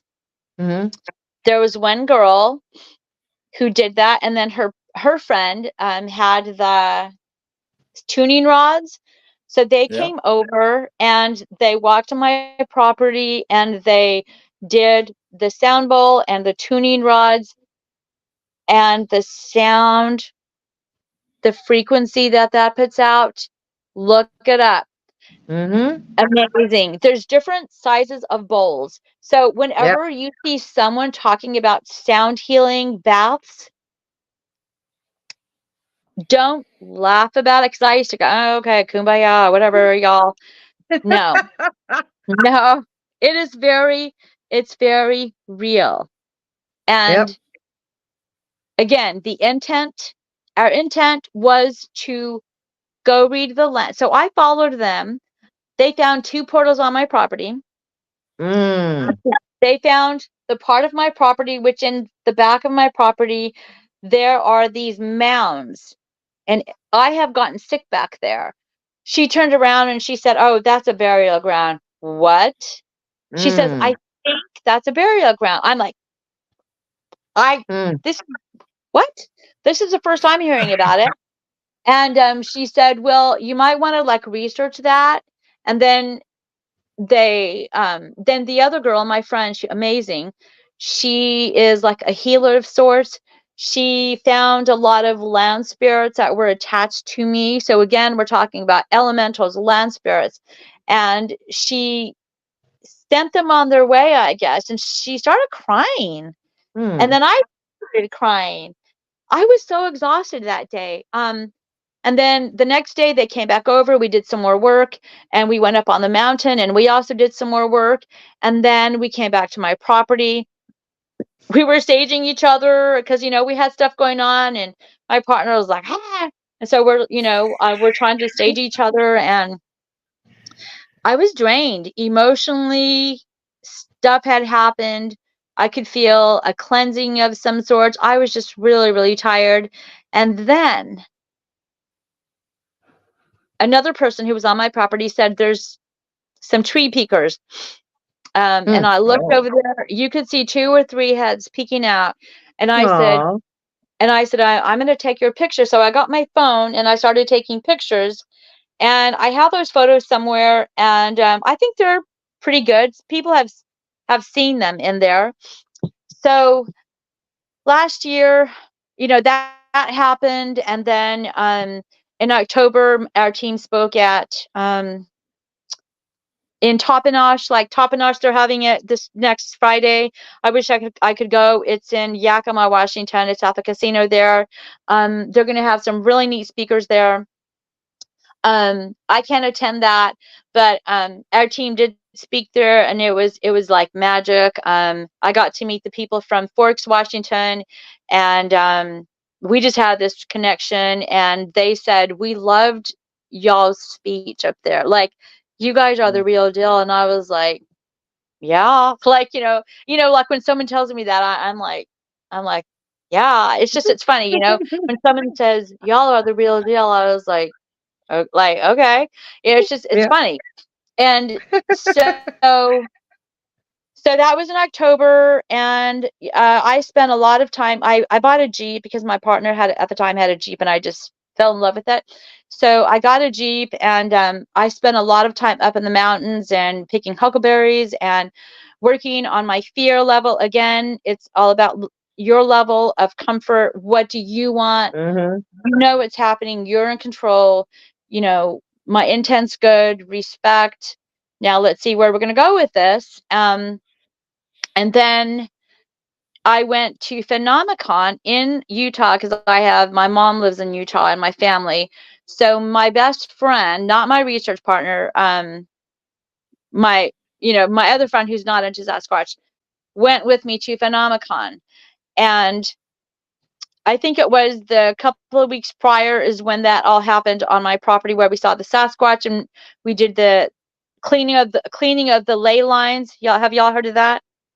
Right. So we spent a lot of time. So I'm learning about, sound healing frequencies, which I understand.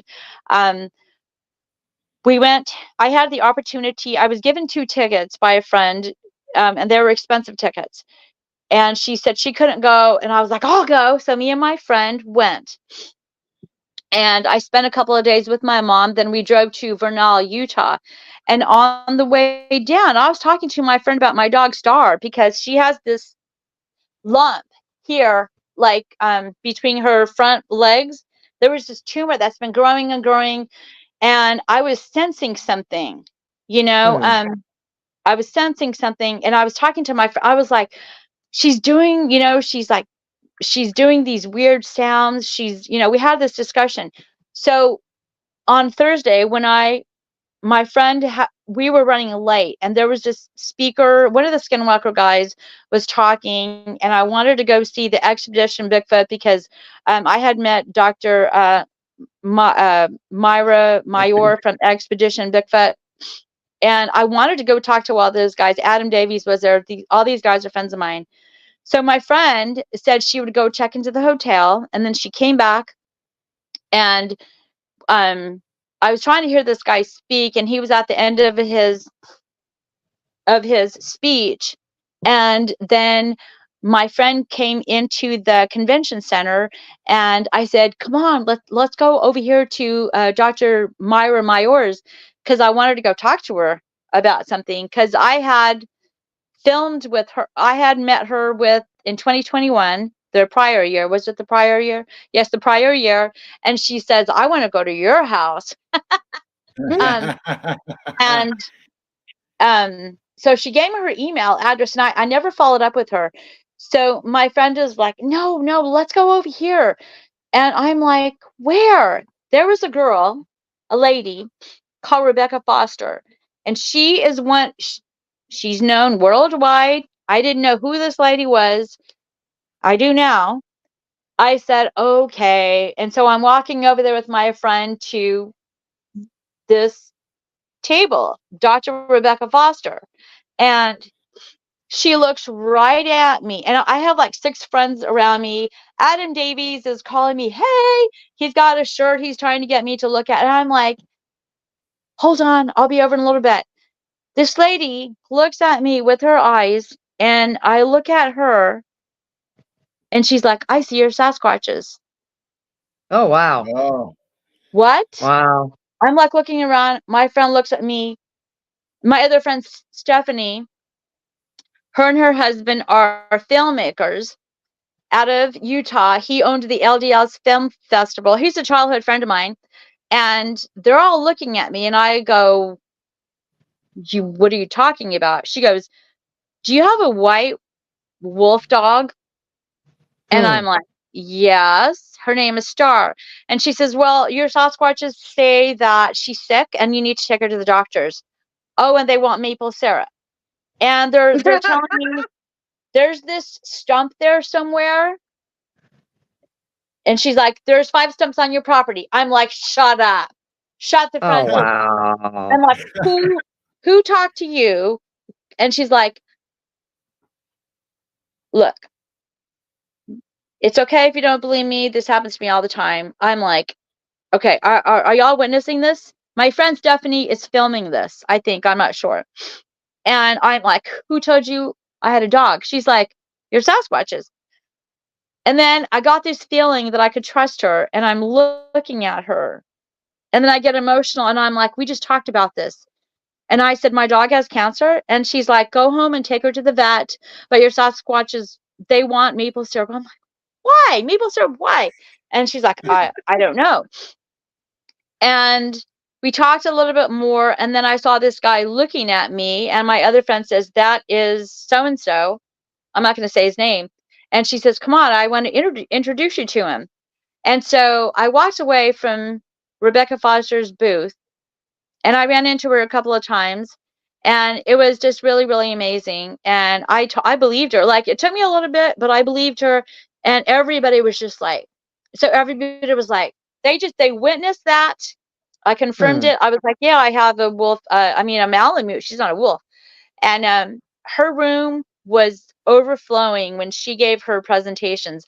And then I was supposed to go hear another Sasquatch talk, but I went to her presentation and I was just, whoa, blown away. So when I left Phenomicon and I came home, I took my dog in October to go to our vet, and he said, yes, she's dying of cancer, basically. It's just a matter of time. And I started crying, and then I was thankful, and she died in my arms 4 months later, in my arms in February, and I had 4 months left with her. It's hard for me to tell the story. I'm surprised I'm not crying like a big baby, that's a good thing. So she died in my arms 4 months later, and then my dad died a week later. Oh, wow. And I was out there at her grave, and nobody could console me. Nobody could console me. And I looked up, and there was a male juvenile Sasquatch over her grave, and he was giving her his respects.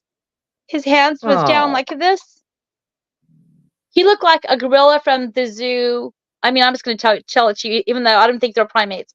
He was down like this, and I said, I'm going to take your picture, and I got my phone, and I took a picture, and then I just felt so much better. And then I went in my house, and through the screen door, I took another picture, and that was it. And then I called my friend, and I told her what happened, and I texted on Facebook, and I said, my dog just died, Rebecca Foster, and I tagged her, and I said what happened, and then I sent her the picture. She could see the Sasquatch. I didn't put it on Facebook. I did put it on a private board where I knew I could post that, and then that was that. I've had a lot of other things happen, but so what I want to do from this point forward is to continue working with all the people, that I work with. I want to live and die on my property. I want to go to the next level, which is for example, I'm going to say my name, and then I can write it down, and I'm going to put it out there, whether it's on a chalkboard or a whiteboard, or I'm going to do that when I get back. I have purposely not done that because I wasn't ready. All these things that I've learned since 2017, they're accepting that they do have these abilities. They can do that. And if you want to get scientific about it, I want you to read Ron Moorhead's book, The Quantum, whatever it's called, The Quantum Bigfoot or Quantum Physics of it. He goes into that. And if you want to get scientific about it, which I can't explain to you, some of them can do that. They can hide. Not everybody can see them. I don't understand why that is. I don't think I'm better than the next person.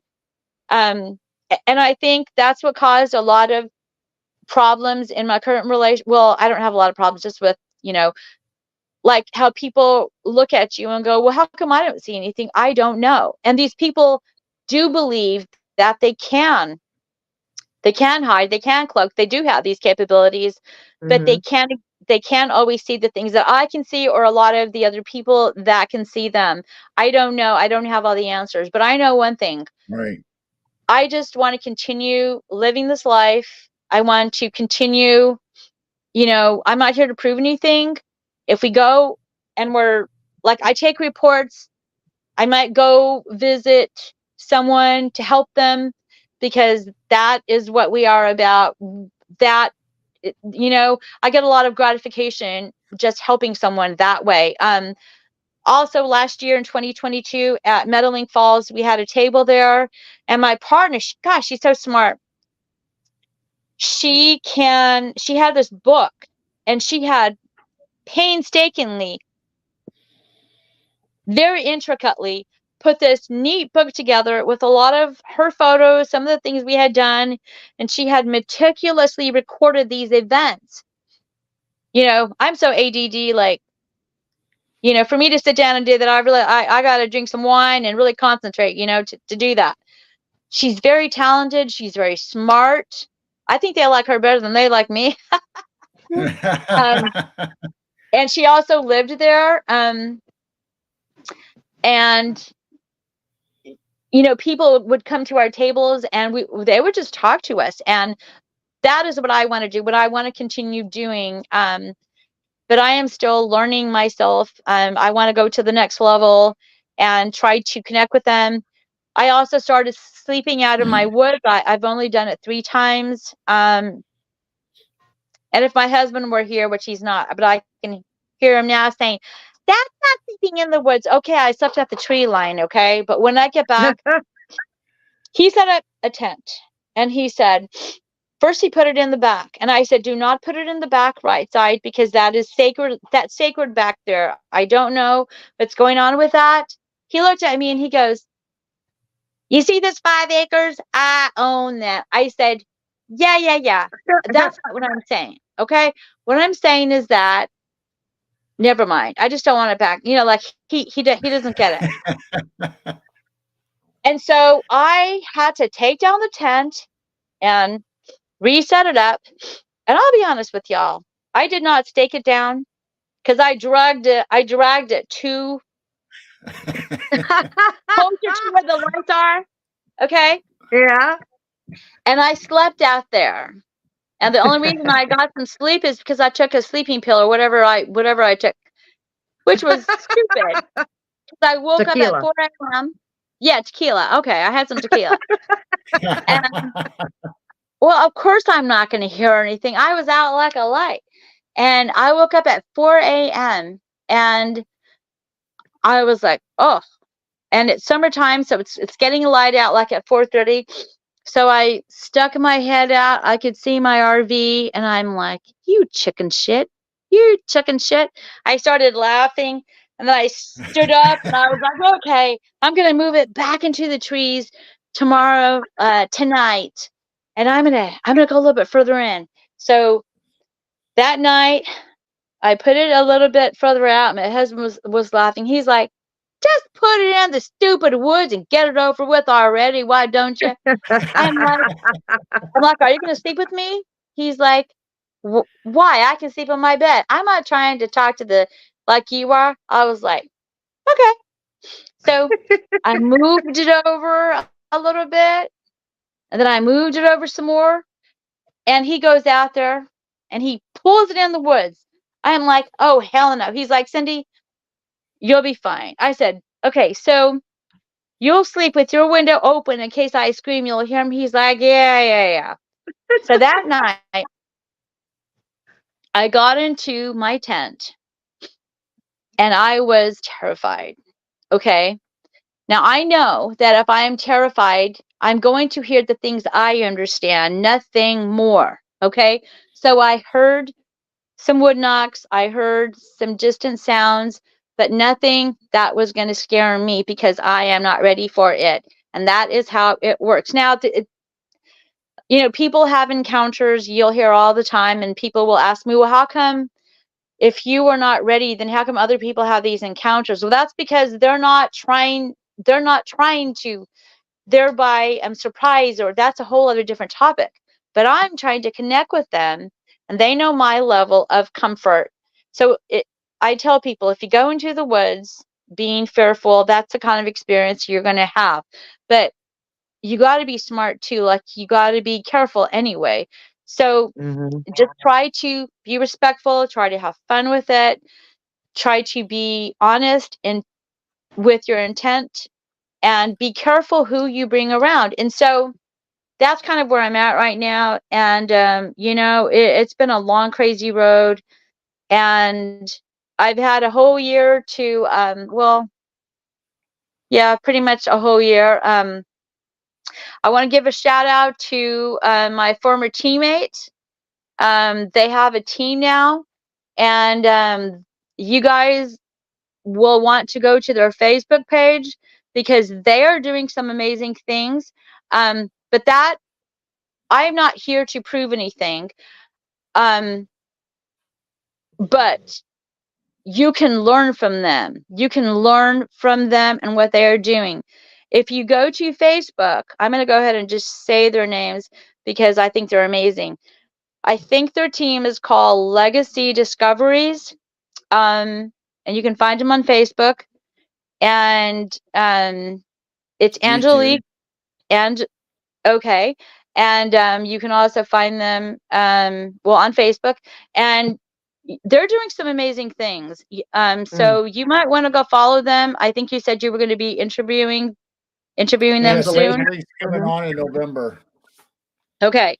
So I had the honor to work with her, and so I just want to give a hands up and a shout out to them. And when you have them or her or whoever on your show, and they're actually going to be speaking next week in Yakima at the casino, and I wish I could be there to support them, but I'm on the road now.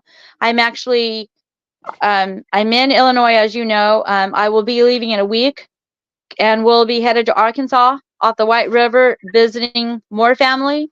And then I will be in November at our family place in East Texas for the whole winter. And I will be going to a couple of locations we didn't talk about. That could probably be a different show. I mean, if you want me back on.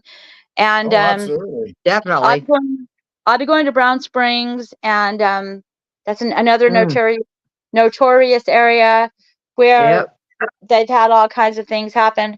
So what I want to do from this point forward is to continue living my life that I'm living. I want to continue working with the people who want to know. And I'm probably going to make it official. I just haven't done it yet. But I do want to keep the team going. But we are two separate people under the brand of Sasquatch Sisters Northwest. Raven Hawk is a healer. You guys should have her on your show. I don't know. She's more of a private person. She's an amazing artist. But you'll be hearing more about her. I will have a page up. You know what? Right now, I'm concentrating on enjoying my life with my husband and my family. I am concentrating on writing, and I'm not in any kind of rush. And then when I'm home again next May, I am supposed to be speaking at Forks, Washington, at their event, Legends, the Legends store. It's in Forks, Washington, and I'm supposed to be speaking there. That's an amazing event. And then I think that's going to be it. I was asked to speak at 2 other events, but right now I will have a table at maybe Meadowlink Falls. And we can learn from each other, but I'm not here to prove anything to anyone. I just want to be here for people to come to for relief.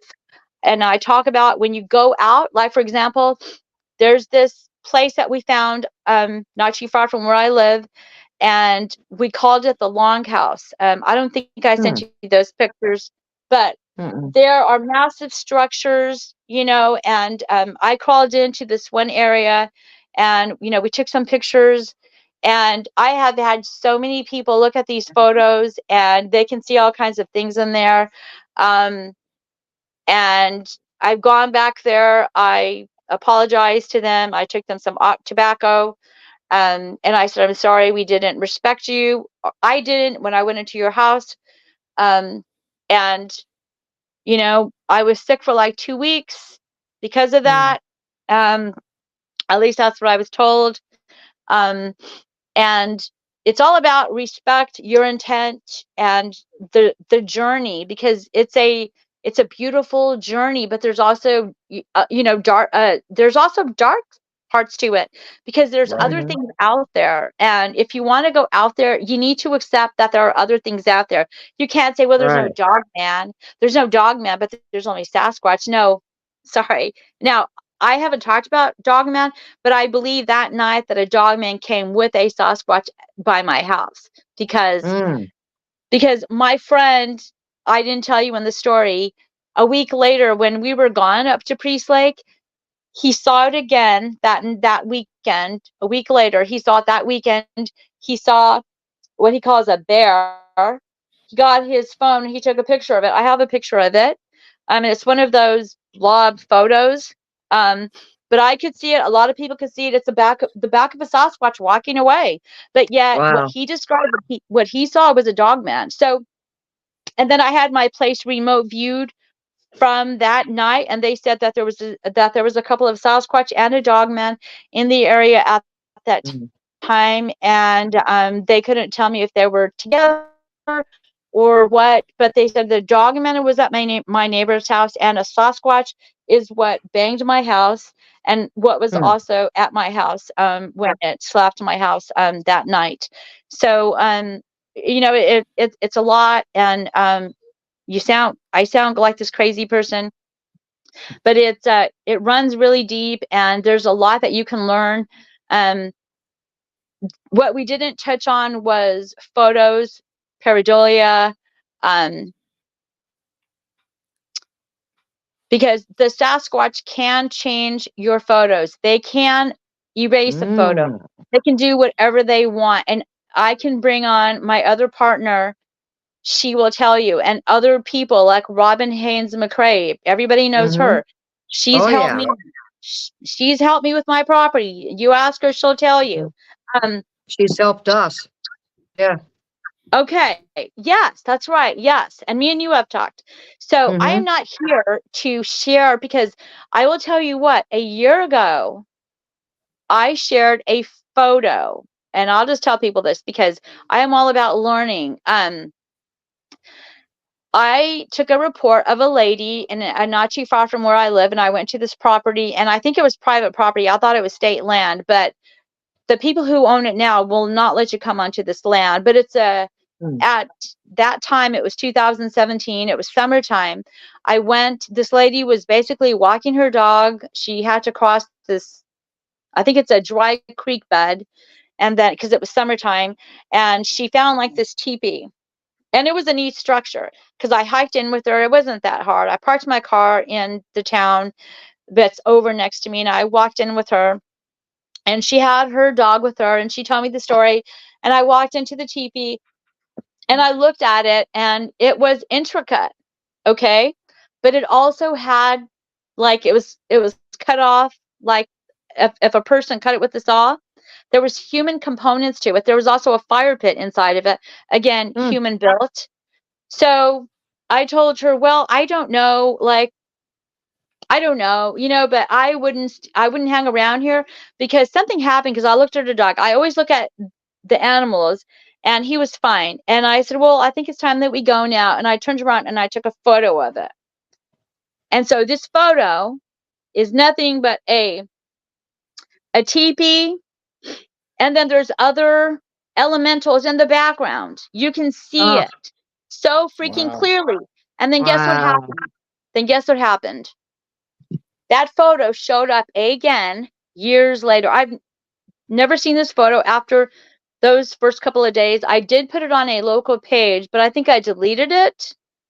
And that's it. Nobody else had access to that photo unless somebody got it from that brief time frame that it was up there on a local page. So the photo popped up in my memories. I looked at it and I was like, oh my God, I got excited. I will admit that. But then I thought, wait a minute, how much of this is real? Was this hoax? Did somebody do that?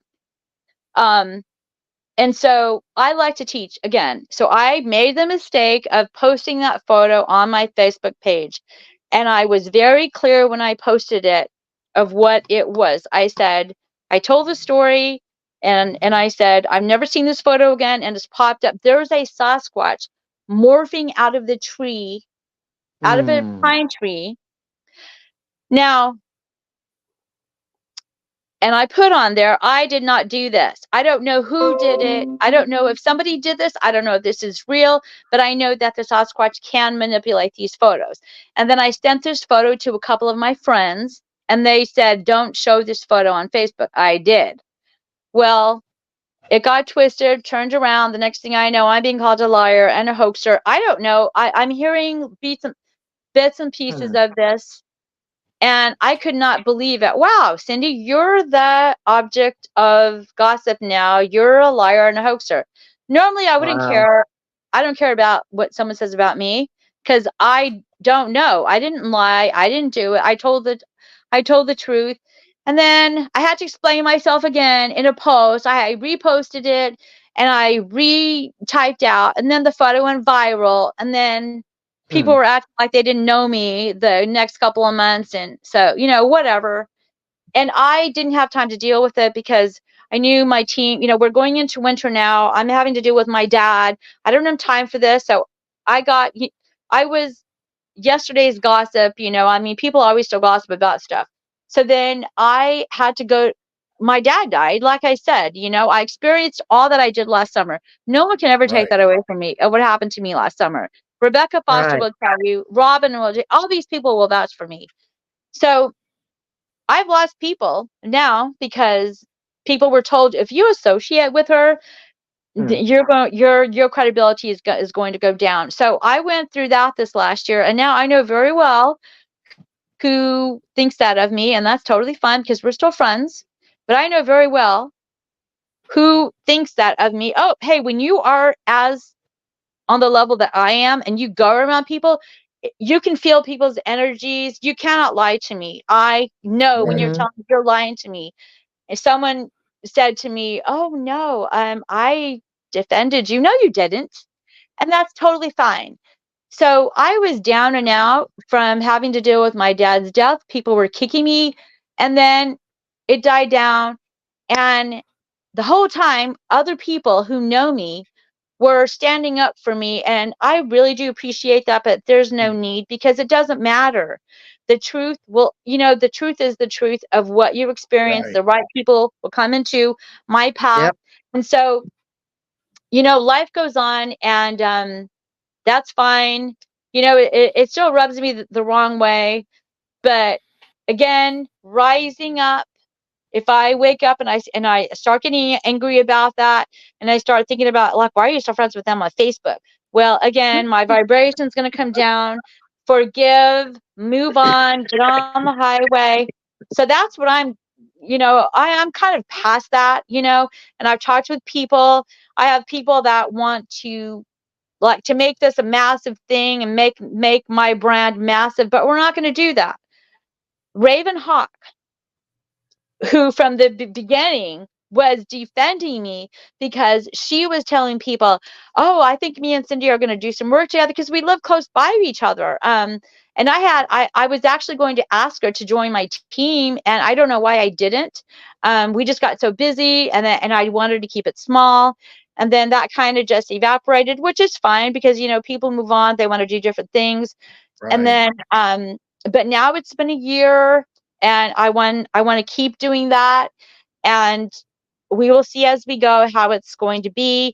But I know that when I get back, me and her, at least the plan is that we camped out a couple of times. We had some neat experiences. You should hear her story she's badass, man. She is from the South, but she lives up north. She's an amazing artist. She is a healer. She's a shaman. I don't think she wants me to say that, though. But hey, I'm going to sing her praises. That lady is so freaking smart. And she had my back the whole time. And she was telling people, we're going to do some work together. And that's what we're going to do next year if the Lord is willing. And we're just going to keep trucking along. And, I'm going to continue working on myself and trying to, forgive and, because everybody goes through things. And I've got nothing but good, positive things to say about some of these other people, in the field that their time will come. Everybody is at different levels of teaching and, whatever their intent is. But if you go out into the woods with whatever mindset you are, that's more than likely is the kind of experience that you are going to have. Does that make sense? Mhm. Yeah. Yep. So so once you get to that level of peace, of knowing, it's easy like to sift through the stuff and the people that come into your life. And I just want to take what I learned, that this past year probably wouldn't have been so bad if I didn't have to deal with all that stuff, my dad's death and everything. And I have people wanting to join the team that, I'm just like, whoa, I'm putting a brakes on this until I'm ready. And I'm almost at that point because I want to continue focusing on writing and finishing whatever it is that I'm going to do, a book or whatever. I'm supposed to partner with someone that's going to help me do that.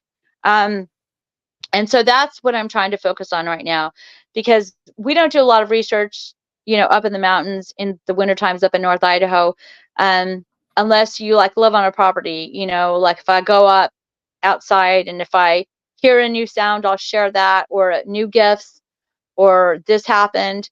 And summertime is really, or spring, I guess, is, like May on, because hey, I'm from the South. Y'all ain't gonna catch me up in the snow. I'm sorry. I'm not getting on no snowmobile and going. That's not my thing. So I can learn to appreciate different people have different things to offer. But I wanted to touch on photos. Some of the best photos are those blog photos. And I said, why are these blog photos? Like, you can see it clearly, but the next person can't. I have taken like 4 shots of something and you can see them changing and morphing. It's insane. And once you experience that, you can't unexperience it or unlive it. Right. So, but what I don't do anymore is I don't share these photos anymore on Facebook until I get like a team page up. I'll do them in messages with people because of that experience of what happened to me. I will not share that much on Facebook, where I don't want to go down that road again. That was awful. And, people don't like to get involved. People don't like drama. There's so much drama in this field, and it really hurts the learning process. So people just need, you guys know. And so what I always tell people that have gotten hurt is just keep doing your thing. Don't worry about these people here that are going to talk about you. Don't worry, because if that is not you, your opinion is none of my business of me. I tell people that let people talk, let people believe what they want to believe. You keep trucking along, you keep doing your work, and don't worry about these other people. And when you get that, it's peace. Right. You will have your true followers follow you, and just ignore the negative Nancy's. Yeah, and that is, so I am not here. Yeah. Well, I mean, we're human. But so that is where I am at. When I get home next year, I want to continue to go to the next level, continue sleeping in my woods, because when we camp out quite a bit, I sleep in my vehicle. I will be going to the Big Thicket again. Like, we didn't even touch up on that. The Big Thicket is different forest in East Texas, and people just really are shocked to find out that there are large parcels, but it's not like the Pacific Northwest, because like the state of Texas, like 90-something% of that is all private owned. So it's hard to like find places to go research, that aren't like oversaturated, like Boykin Springs or Brown Springs. They're all oversaturated. So I'm going to go back to those places this next time around with a different mindset. I'm going to be working with some of the Choctaw tribe on clearing out Brown Springs We're going to be doing, they're not me. I am the student. They're going to be doing some ceremonies there in that area. And I don't know too much about that. So hopefully I'll still be able to participate in that. That's a private event. That's not anything that's going to be put on Facebook. And, you know, that's all sacred, private stuff. And then I might go back to the Big Thicket and participate in some other people wanting to get together with me. But I will go with a different mindset of research, and I will go back to the basics. People ask me, have you ever had what happened to you at your house in East Texas? No. I've only heard things. I've seen things. I've heard all the roars. I have seen one at night in East Texas, but it was dark. I could see the outline of it. Somebody was filming it. It was on this private ranch, and they played the thermal vision back later, and you could see a Sasquatch with his arm in the tree, and he's like going, he's not happy. His teeth, he's showing his teeth. And I wish I could have kept some of that footage. So, you know, it's like I tell people, if somebody comes to your house and doesn't knock, you know, that just enters your house, hey, you know, woo, you know, making calls and hey, how would you like it? No. Right. So I don't research that way. I mean, I did just to be a smart ass for that kid, you know, like, and sometimes I'll just like make jokes with them on my land. But when I go back to East Texas, I will have my equipment with me, which is very simple stuff. It is the plaster material. If I choose to do that, I have a, what do you call it? Measuring thing, measuring tape. Yeah. I really don't plan on taking any kind of samples because, again, respect. I have no desire to send something to a lab. So I'm in a new area now of research. I don't plan on going now. I'm not going to tell someone don't make calls. If someone wants to know why are you not doing that, I'll tell them. I don't do that anymore because of what I know. And it's just all about respect. Like, I respect Dr. Melba Ketchum. I support her 100%. She's doing some good work there. And if she asked me to get some samples, I think I could. But those are under different circumstances. I will not exploit them. That's the bottom line. So if any kind of research will be to take something, I'm not going to take something like, for example, if I find bones, I'm not going to take any bones. I'm not going to take any arrows. Like, I know people like to collect arrows when you find them on the lake, because I firmly believe that there can be attachments I might not want. I don't care if it's an arrow or a bone. I don't want any of that. And this is straight from my friend off the Spokane reservation. I've had things happen to me on that land. Maybe in the next time we can go into that. But these people are telling me how to research, and yeah, it's amazing. So I will go with that mindset into the woods, even in East Texas. So anyway, So I think with all this traveling, is your clan kind of following you, or do they stay in Idaho and on your property? Okay, so I was in my bed the other morning, and so like right here where I'm at, the house next door is abandoned, and I'm trying to there's like a greenbelt area, like maybe a couple of acres, and it goes down. There's a creek down there, and then you know how the creek bed, like in Texas, how the Red River goes like that, or there are trailways. I heard an owl, which they have owls around here. It's no big deal. But I sat up because it was different. I sat up, and my husband's like, "Oh God, really? Like they're not here." I was like, I'm just gonna get up, and who knows when I get into that frame of mind. Shut the door, please. I'm going back to bed. It was maybe like 5 a.m. My dog was up. I heard a "Who cooks for you?" And when it has that chortle at the end, you just know there's a possibility. So I sat up and I went outside, and it was dark. And, there's street lights out here. It's kind of weird because I'm not at home. I walked next door and my dog stopped, like where the end of my RV is at. I've got a 40-foot toy hauler. So she stopped, and I'm trying to be quiet because they have motion lights that come on. I'm in my robe. I look like a crazy person in my rubber boots, my hunter's boots. I'm walking, creeping over. And then, do you know what happened? There was that down by the creek. And I was like, okay. Good morning. I'm going back to bed. So I came in, I made some coffee, and then I think I just sat up. And then that whole day I was just like really tired. And I called my friend and I said, guess what? This is what I heard. And she was supposed to remote view it, and she never called me back. So I don't know. Was that an out? I don't know. Right. This morning I walked over there. I'm going to go take a picture of it.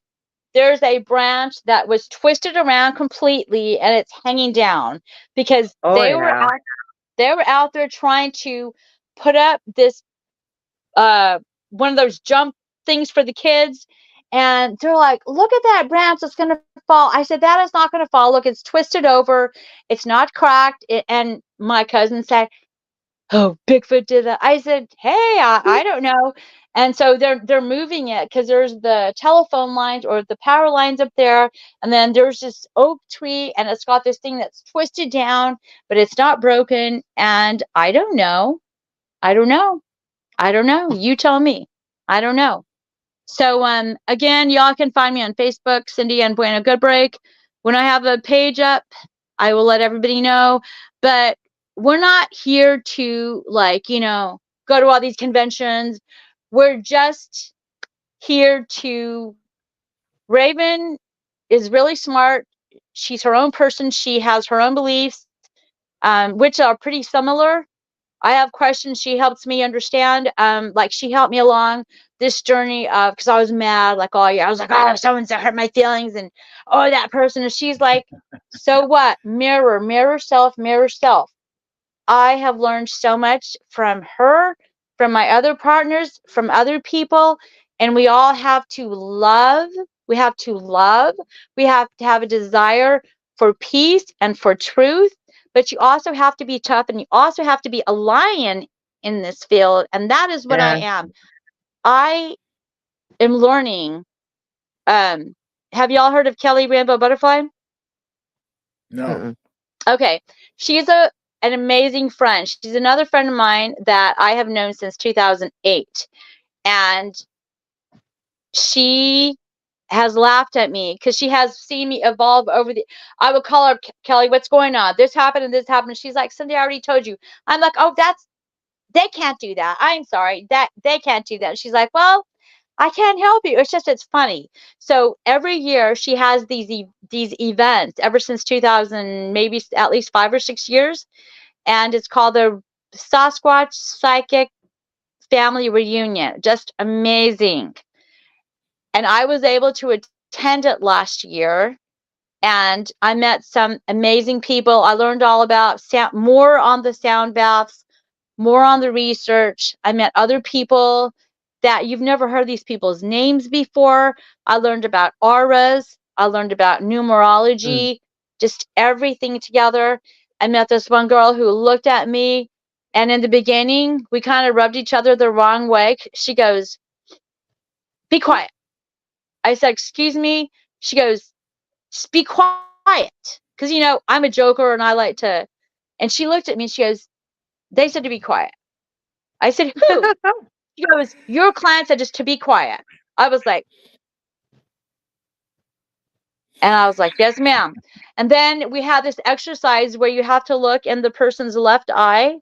So and we all sit around this circle, and she was looking at me with her, looking in my left eye. And then at first I thought this is stupid, but let me tell you what, you get to a place where you look around and all you see and you feel is peace and love and unity. That is how it was there for every single day. Every single person there had the same goal. And there was different classes, but it was pure and it was peaceful, and it was one of the purest loves I have ever felt, which is unconditional. Very And nice. this girl who told me to be quiet looked at me, and she could speak the light language. She could speak the light language. And she said, no wonder. And I said, I know you. She said, I know you. I said, you're my soul sister. And she goes, you have 3 dragons. I'm like, what?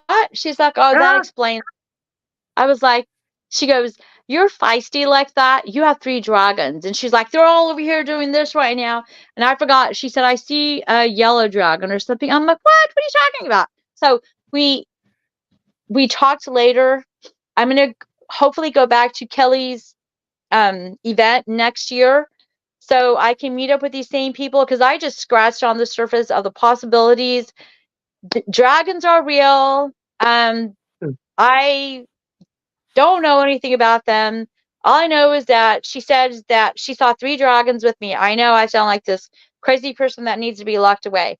But she's, all of this is in, there are other things out there. Okay. I thought about changing my name from Sasquatch Sisters Northwest to something else, but I'm not going to, because this is all about the elementals, the land spirits, the Sasquatch, the dogman, the pterodactyls, the thunderbirds, the UFOs, all of it is tied together. The portals, they are all tied together. Huh? Orbs. Orbs, yes, that's another thing. I have stories I didn't even tell y'all. But yes, I have seen flashes in my woods. I have seen lights. I have seen orbs. I got this crazy story that I totally forgot, which I won't tell y'all about today, because I know we're already way past the time. There, I'm like, I feel like I just need to hurry up and go through all these. But this one guy that I met, he was a rancher, and there was this ranch on the other side of the mountain where he worked for a couple of years, maybe 3 years. And his wife, super special lady. She's one of those people that you meet that is like an angel. He is very cowboyish, very gruff.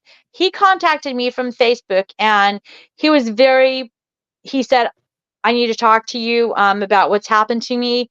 But he wouldn't do it on Facebook, and he wouldn't do it on the phone. So I was like, okay. So we met up in person. He told me about this ranch that he worked at. He's a professional guide. He's a professional tracker. He's also a professional rancher.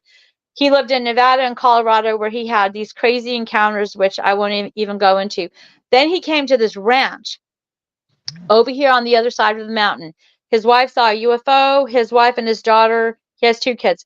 His wife and his daughter they were standing by a pond, and there was these parked cars, and there's a cedar grove.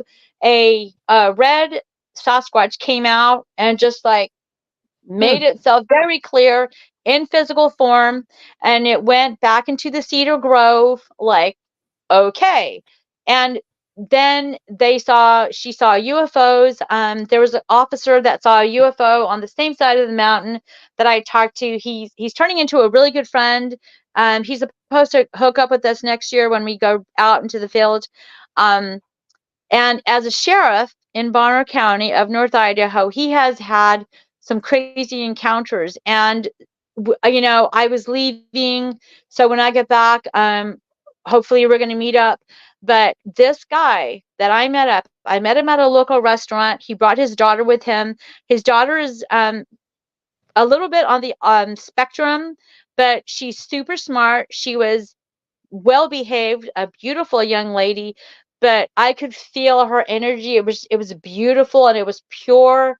And I tell you what, these people are amazing. They are, those are God's special children. And Right. He and his son were fixing the fence, and they had taken, so this ranch is like over 1,000 acres. Okay. Then it goes into state land of the forest. Like apparently, like, I didn't know this. They will section the forest and count it down. I didn't know that. So this section, I forgot, I have it in a text. This section 45, 55, whatever, it's above the ranch, and then it keeps going on. This is on Hoodoo Mountain on the other side. One day he was fixing the fence, and there was this log, and he said he heard this. He looked up, and there was this log, and it landed by the four-wheeler not too far from his son. And to him, Wow. that's not cool. So he looked around. He didn't see anything. Him and his son went back to the ranch, and he told his wife. And then he went back to the area, and he was looking at the area where the property ended. Then this grove of forest, which it would take like 30 minutes to get through. He found a whole family of Sasquatch tracks. Wow. And he tracked it to the edge of the tree line. Then he went home, and he said, tomorrow I'm gonna go into the woods, and I'm gonna follow that trackway. So he told his wife, and so the next day he left, and he went back to the area where he found these tracks, and it gets a little rocky out there. And so he started following the tracks, and then he bent down to tie his shoe, and then all of a sudden these two male Sasquatches walked up, and he looks up, and they have no problem letting him see them. And one grunted at him, and then they both went into the woods. They were clearly following their family trackway. And so he said, I just froze, but I was okay. And then I stood up, and he made the choice to enter into the woods. He said it took him like 20 to 30 minutes to get through that forest. And then when he came out onto the other side, his watch started acting up, and it was almost 4 o'clock. He was in those woods. He had lost time of at least 7 hours, and his wife was looking for him and was expecting him back because he said he was going to be back. So when he got back, he told her what happened, and then a neighbor heard, and then a neighbor came over and said she had the same experience of lost time, but I never got her story. And so he said it was soon after that things got really weird, and then something happened. I think someone in the family died. The owner of the property died, and then there was 2 daughters left to own it, and they didn't like him. I don't know why, the whole story was. And so that was his end of time there with his family, and he moved on to a very remote place in Bonner County or Boundary County. I don't even know where he lives. When he showed up with me, he had a satellite phone and a regular phone. He said, this phone is out in the bush for where I live. We're off solar panels. And he was very worried for his family. And I was like, oh, by the way, I asked him if I could film him. He said no.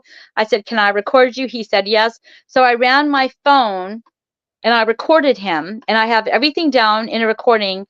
And then he told me to turn off my phone. I said, okay. Then he looked at my phone, and he said, I have another story to tell you, but I'll tell you outside. I was like, okay. And then it started snowing, and I was cold. So he said, I had to move because of this job that I took. And I said, okay.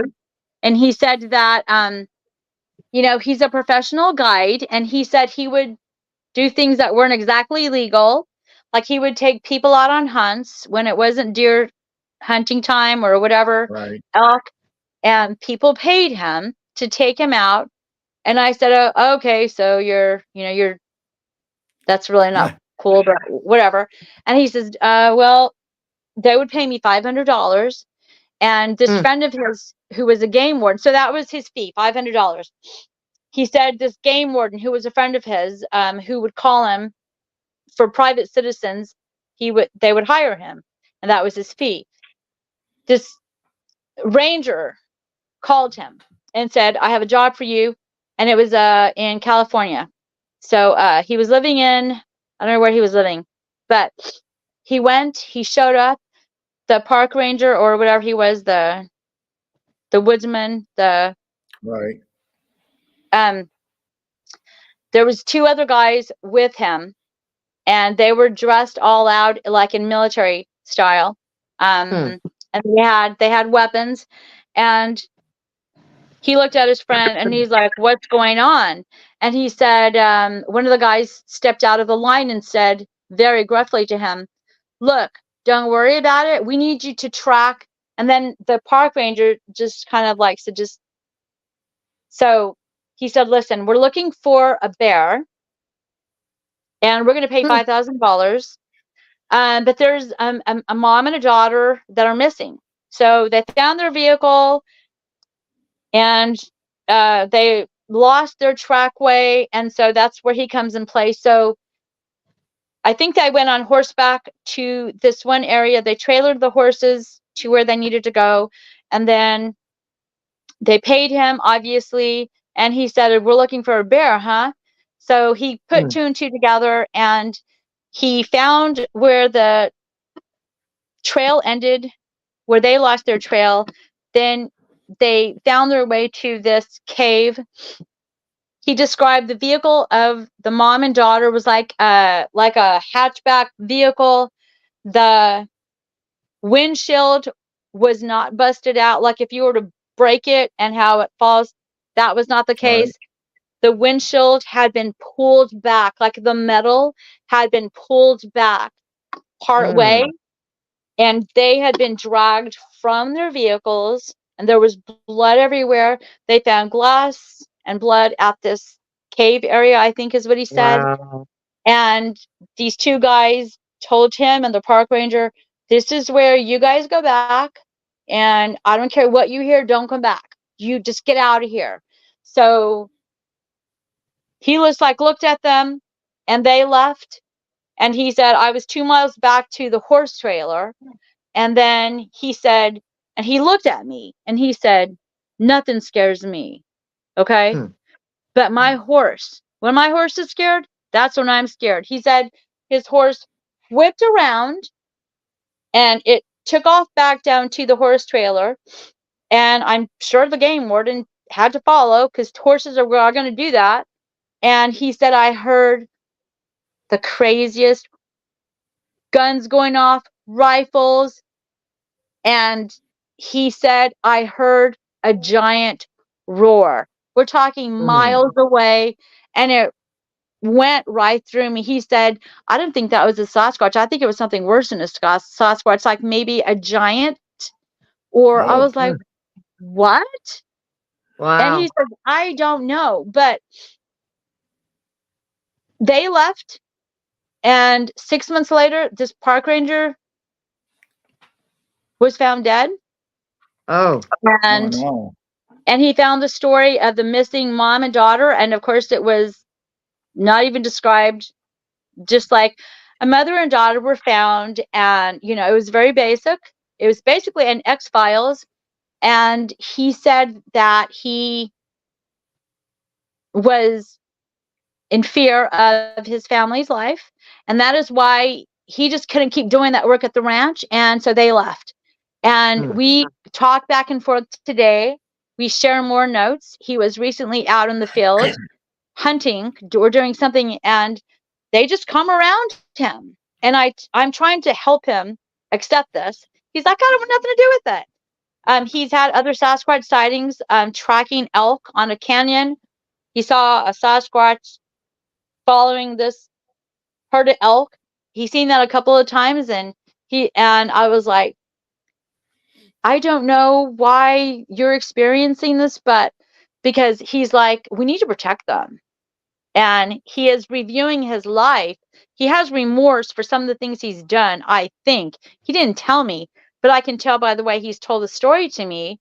And he says, "My wife says we've got to protect these beings." And he was showing me these nests that he had found. And yeah, so Wow. that was probably the craziest story. And he told me the location where in North California, the trailhead. He told, and I cannot say obviously on air. Right. Of course, I wouldn't say his name or anything. And the first time I told that story, you know, I was really paranoid. I was worried, like, oh shoot, I shouldn't have told that story. And then I asked him, I said, and he said, don't say the name of the ranch owners. Don't say my name. Don't say the location. Just, and you can tell the story of what happened of the mom and daughter team. So that was Wow. probably the craziest story. Yeah. Anyway, I I think can that's talk a good forever, story y'all. to end on. Yeah. Yeah. Yeah. Like Wow. you said 2 o'clock, it's 2:45. So sorry. We don't really have a time limit. We were just Oh, going by. You always said you were Yeah. available till 2 o'clock. yeah. Well, you know, my mouth starts going, I can't stop. But we'll go ahead and just end it here. Then we'll have you back on again. We'll continue Oh with yeah. other stories or wherever we go Yeah. next time. Yeah, maybe in a couple of months. And I apologize if I was leery, but I'm really leery now because I'm turning down podcasts right now, you know. But how you approached me was a little different, and I'll just be honest with you. Aw. And I will only like only do podcasts of people that I know. You know, I'm expanding. You know, I'm coming out of my protective mode a little bit because it's all about the intent, the respect, you know, and we as human beings, we have to rise above and we have to forgive and move on because we are not Right. perfect beings. And I might know more than that next person, but it's my responsibility to show forgiveness, even, you know, and just Mhm. move on Right. because, you know, a Yep. lot of people have good things that they can share. And so that is, yeah, so that's where I'm at. And so watch out for the group and for things that we'll share on the page. And when I have that up and running, I will let everyone know on Facebook.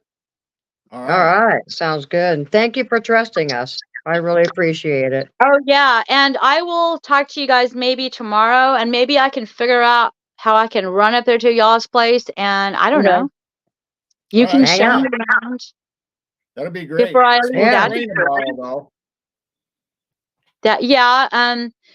And so, you know, we're retired, and so my husband wanted to travel, and at first I didn't really want to because I like where I live, you know, most of the time, and I have no desire to go to here and there, but I'm glad that I did, you know, and I expanded my horizons a little bit. And I think there's a reason for me to be traveling because I have people reaching out to me, hey, are you going to be here in Arkansas? Actually, Hmm. I'm going to try to get a hold of Dawn. I already forgot her name. She has on her Facebook page, she's living the same thing on property. She also goes to areas, they're gifting her things. She's interacting with them, and you just go to her Facebook page, and I already forgot her name. So I will tell y'all. And she's All right. amazing. Okay.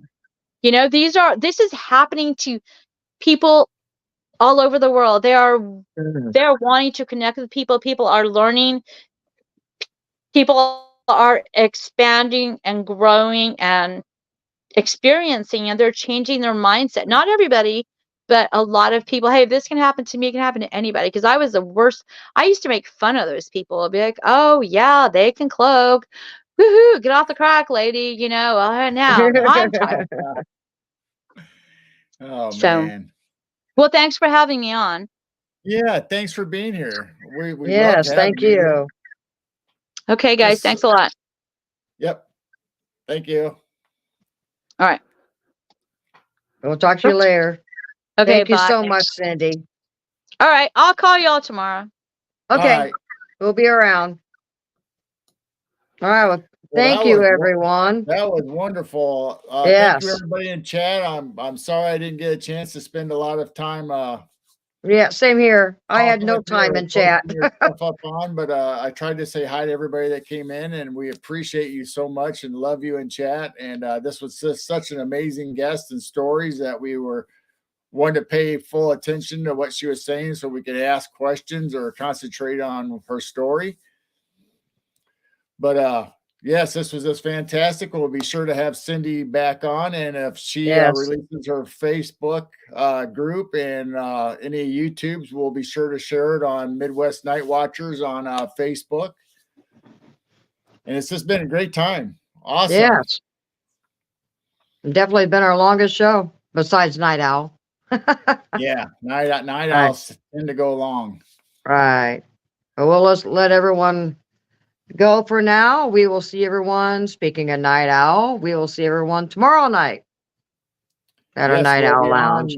we'll be on at I don't know what time we're going on. What 12 Did we o'clock say a.m. did we 12 say a.m. 11 or 12? For We'll be on sometime tomorrow. that'll be the Night Owl, which will be the early morning, late night show of whatever you want to call it. And then we got some more great guests coming up, and Yep. especially Halloween. We're going to have another special Halloween nights, another night that we don't normally come on, but we're going to have Right.